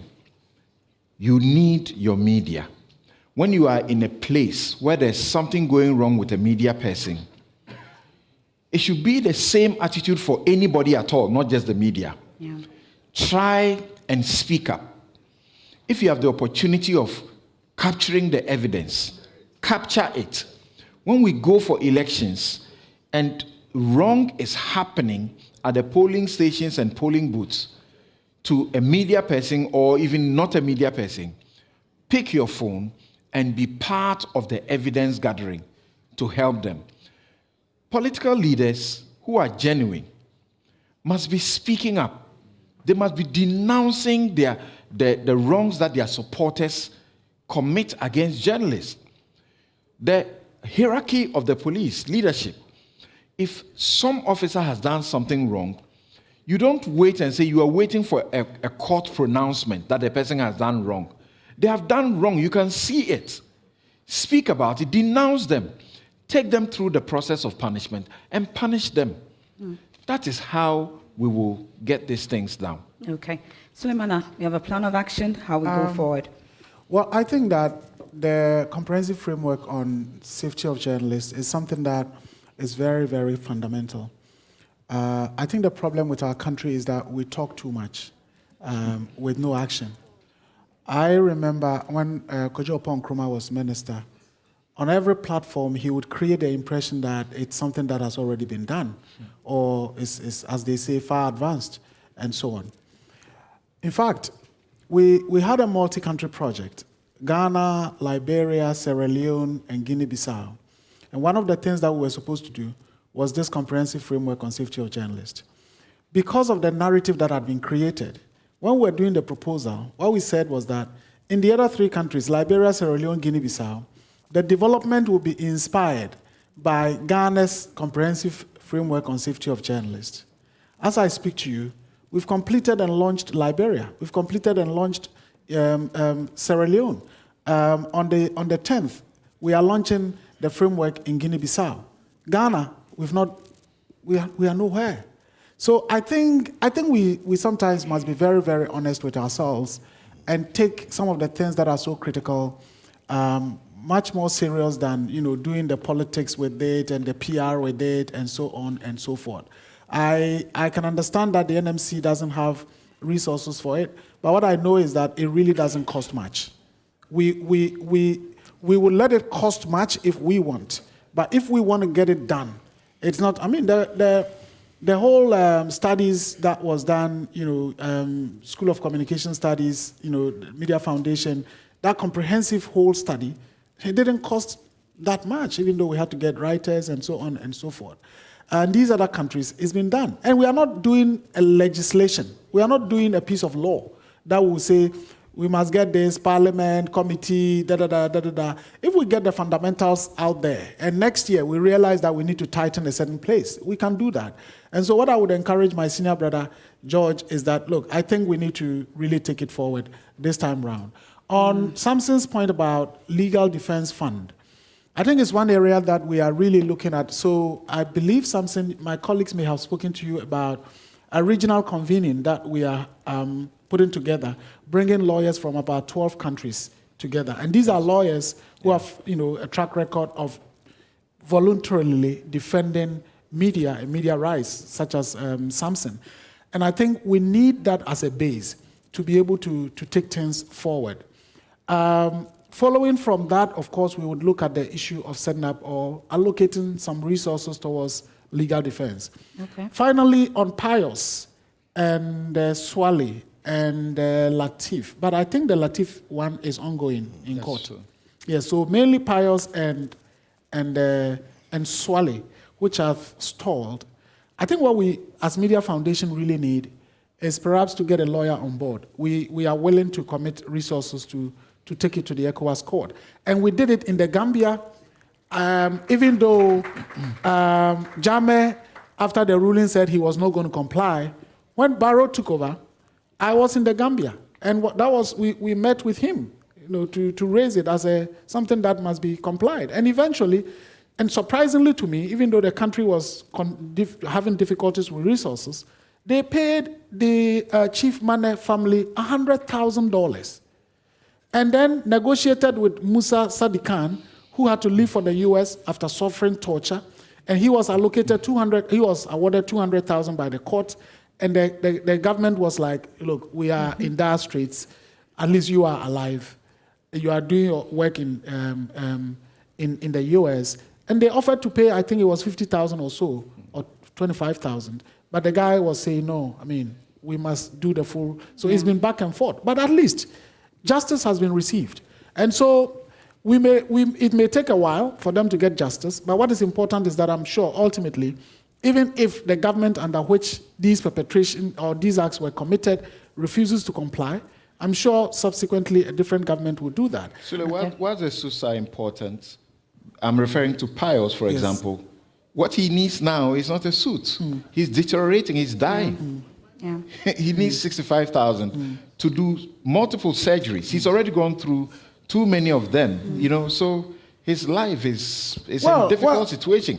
Emmanuel Ante, I refer to 2012, as far back as 2012. He's still suffering. Yeah. Well, I think that the media organizations in this country, that's one of the things that we can do to really bring the public attention to the value of media.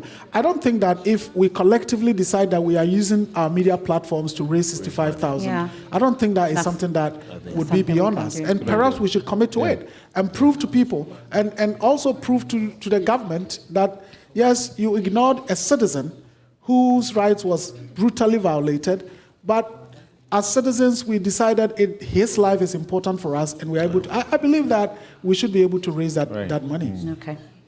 Well, that's very well noted. And Cecil? Yeah, I think there was something on the broadcasting bill. Mm-hmm. I think we've been chasing this bill for, 3.5 years. Almost 3 weeks ago, we got a copy from the minister, and we need to go through. And now we've been told it's going to go under a certificate of emergency. But we spent nights in the last 3 weeks browsing through a 58 document which will determine a lot about broadcasting in Ghana. There's a lot of input that has gone in, but we'll share it by tomorrow, and then we'll see. We believe the time frame and the state of making it an emergency is not fair. This document spent a long time sitting at the AG, and now we have 3 weeks to give input. We will give our input, all right, and then we'll take it from there. And then the thing about togetherness, yes, we know the structure of the industry now, the polarization, the ownership issues. But for example, GIBA, the leadership of GIBA, Primpag, and GJA, and the new media, we have actually formed a coalition. So now we speak with one voice. We actually represent the media as much as we can. And we've chalked some real successes as a coalition where we release joint statements together on behalf of the media, and we have dealt with some infractions. I think if you remember, there were some politicians where they had events where some journalists were abused, and we did a blackout for the first time, and it worked. Yeah. So we actually will continue on this path and grow stronger, and we'll speak together as one unit instead of the splits. Jointly, you had a press conference, at least with the Media Foundation and GJA, to call out some media on some of the things they were doing. Exactly. Has it worked? Has it yielded any results, you say? I think it's working. We're still in the pipeline. Yeah. Okay. Well, ladies and gentlemen, please, once again. Okay. It's one point, because you're talking about way forward, I just want to chip in the point about evidence. I mean, when we launched this report, it was because the industry needed baseline evidence that gives us ground for these kinds of conversations. And so we need more of such. We need other knowledge producers, other universities in the country, etc., to come together so that the industry is properly documented. Trends are identified and pulled out so that we can be guided in the kinds of decisions that need to go into law. For instance, the broadcasting bill that is now with Parliament. So we need to be more consistent with documenting what is happening in our media space.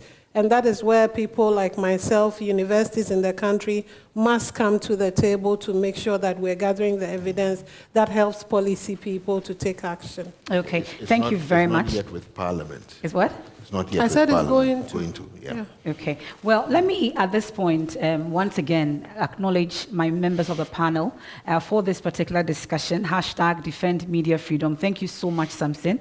Thank you so much, Mr. Sapong. Thank you so much, Prof. Abna. Also to you, Suleimana Brahima, and then Cecil Sunkwa Mills. You take your seat on the stage whilst I introduce Dr. Mary Ayim Segbefia, Head of Department of Broadcast Journalism, UNIMAC, to give us the resolution for this particular discussion. No, you can just, yeah.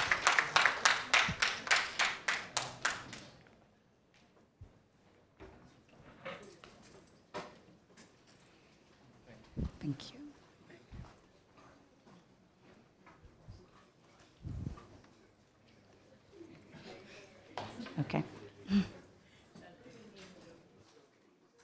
in everyone. I also want to stand on existing protocols to read the communique at the end of the #DefendMediaFreedom Ghana National Dialogue. Recognizing the critical role of the media in safeguarding democracy and ensuring the free flow of information, the National Dialogue on Media Freedom in Ghana convened with key stakeholders to address the challenges facing the media landscape. The dialogue aimed to propose actionable solutions to enhance media freedom, protect journalists, and ensure the integrity and sustainability of the media in Ghana. About a decade ago, Ghana was among the 30 top countries globally in terms of press freedom. The nation had an A score above 80%, making it the third best in Africa, behind only Namibia and Cape Verde. Ghana's press freedom was classified as satisfactory. However, over the past 3 years, a series of challenges have significantly worsened press freedom, creating a difficult environment for journalism and the public's right to reliable, independent, and diverse news and information. Journalists have faced threats, arrests, detentions, and even torture from state agencies such as the police, military, and political operatives. Political attacks on press freedom, including the suppression of independent media outlets and the widespread dissemination of misinformation, have intensified significantly in recent years. As a result, Ghana ranked 60th, 62nd, and 50th in 2022, 2023, and 2024, respectively, making its press freedom status problematic, according to reports by Reporters Without Borders. This is why we are here, to find solutions that can help bring Ghana back on track to where we once were. Key recommendations. 1, the introduction of a private members' bill. Cecil Sunkwa Mills, president of GIBA, proposed that a private members' bill should be sent to Parliament aimed at protecting media freedom and reinforcing the rights of journalists. 2, condemning and addressing violence against journalists. Ensure all attacks against journalists are publicly condemned and do not go unpunished. Samson Ladi Ayenini suggests swift arrest and prosecution of perpetrators of violence against the media to deter future attacks and build public trust in law enforcement. Create a political atmosphere that rejects and condemns violence against the media. Dr. Kenneth Ashigbe suggested that media freedom infringement cases should be elevated beyond Ghanaian courts and considered by the ECOWAS Court of Justice. 3, accountability and justice. Wrongdoings against journalists and media personnel should be punished to build trust that the police and judiciary are committed to protecting the media. Manasseh Azure explained that journalists, like any professionals, can make mistakes, and when they do, the right steps should be taken promptly to rectify errors and avoid misinformation. 4, combating misinformation and disinformation. Recognize misinformation and disinformation as existential threats to democracy. Media should actively expose and shut down these activities, with all involved parties being named and shamed. The police should be more proactive and decentralize their engagement with the media to dispel fake news effectively. 5, enhancing media integrity and independence. Suleiman Abrahima noted that the partisan ownership of media organizations should be scrutinized, as over 80% of media institutions are owned by individuals with political affiliations. This situation creates opportunities for media ethics violations and undermine media integrity. Media outlets should avoid prematurely declaring election results and be cautious in post-declaration reporting to prevent tensions, respecting that the Electoral Commission is the sole authority for declaring election results. 6, improving journalist compensation and viability of the media sector. Professor Enimwa Yeboah Benin explained that the lack of investment, low remuneration, and the financial non-viability of the media ecosystem drives some journalists into the hands of party people just to make ends meet. This distorts credibility in the media space. There is therefore the need to improve compensation for media practitioners to prevent corruption and promote integrity. Inadequate pay makes journalists vulnerable to bribes from politicians, undermining the overall viability of the Ghanaian media space. 7, revamping investment in media. Professor Enimwa also suggested investment in the media sector to enhance the livelihoods of journalists, reduce their susceptibility to corruption, and foster pride in their profession. Policymakers should regulate the proliferation of media houses and explore digital migration to maintain standards. George Sapon, the Executive Secretary of NMC, suggested separate tax regime for the media sector to support its growth, financial viability, and independence, ensuring that media houses are not overburdened by taxes that could hinder their operations. Samson Ayenini also called for the establishment of a media defense fund. 8, support for media during elections. The police commits to supporting all media houses during election periods to ensure safe and accurate coverage. The NMC commits to tracking incidents involving media during elections and collaborating with law enforcement and health facilities to ensure journalist safety, including offering insurance packages. 9, balanced media coverage.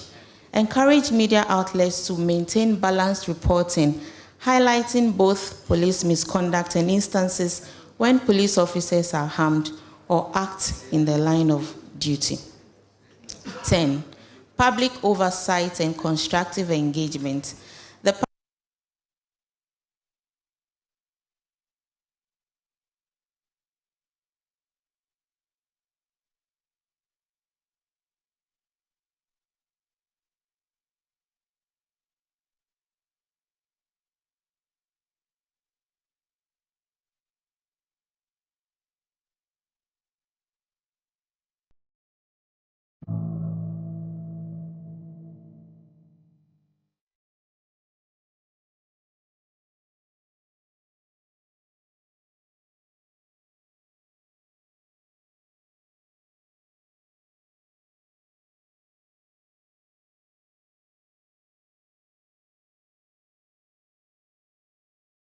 Of media policies with proper stakeholder engagement to enhance media freedom and protect journalists. Ladies and gentlemen, this is the outcome of the program that we had today and the communique as presented. Thank you. Dr. Sajafia, thank you so much. Together with the Joy News research team, they've made this possible. Thank you so much. And that's how we end today's edition of the Joy News National Dialogue on Defending Media Freedom. Of course, there will be more talk on this, many more discussions to come. But please allow me to acknowledge the IGP and the Ghana Police Service, the Deputy Ambassador, Embassy of Denmark, Head of Missions, European Union, no, it's the EU Ambassador to Ghana. We also have the Political Officer, British High Commission, of course, our partners, the CDD Ghana, the Ghana Journalists Association, the National Media Commission, the Media Foundation for West Africa, the Ghana Independent Broadcasters Association, the Ghana Bar Association, the Judiciary, the School of Communications, University of Ghana, the University of Media and Communications, Film and Television. We also have the University of Media and Communication, IJ, and the Department of Journalism, Blue Crest University. We are the Center for Disability, Entrepreneurship and Public Policy, Abantu for Development, WILDAF Ghana, political parties all represented here, the NDC, the CPP, and the MFC. We also have my colleague journalists. We have ladies and gentlemen, distinguished guests that were here with us. Of course, students and lecturers of communication and journalism. The EC were here, the NCCE, Codeo, and the National Peace Council. Many thanks for being a part of the Joy News National Dialogue on defending media freedom. We've been live on myjoyonline.com, on Joy 99.7 FM, and of course, Joy News. Let the discussion continue is the hashtag Defend Media Freedom. I would like to acknowledge our colleagues who put this particular, dialogue together. Of course, Mmefa, Ewenam, Atiamoa, Eli, and the entire team. We say many thanks for putting this together. I am Mmefa Pau, and on behalf of the entire team, we say many thanks for your company. Have a good evening.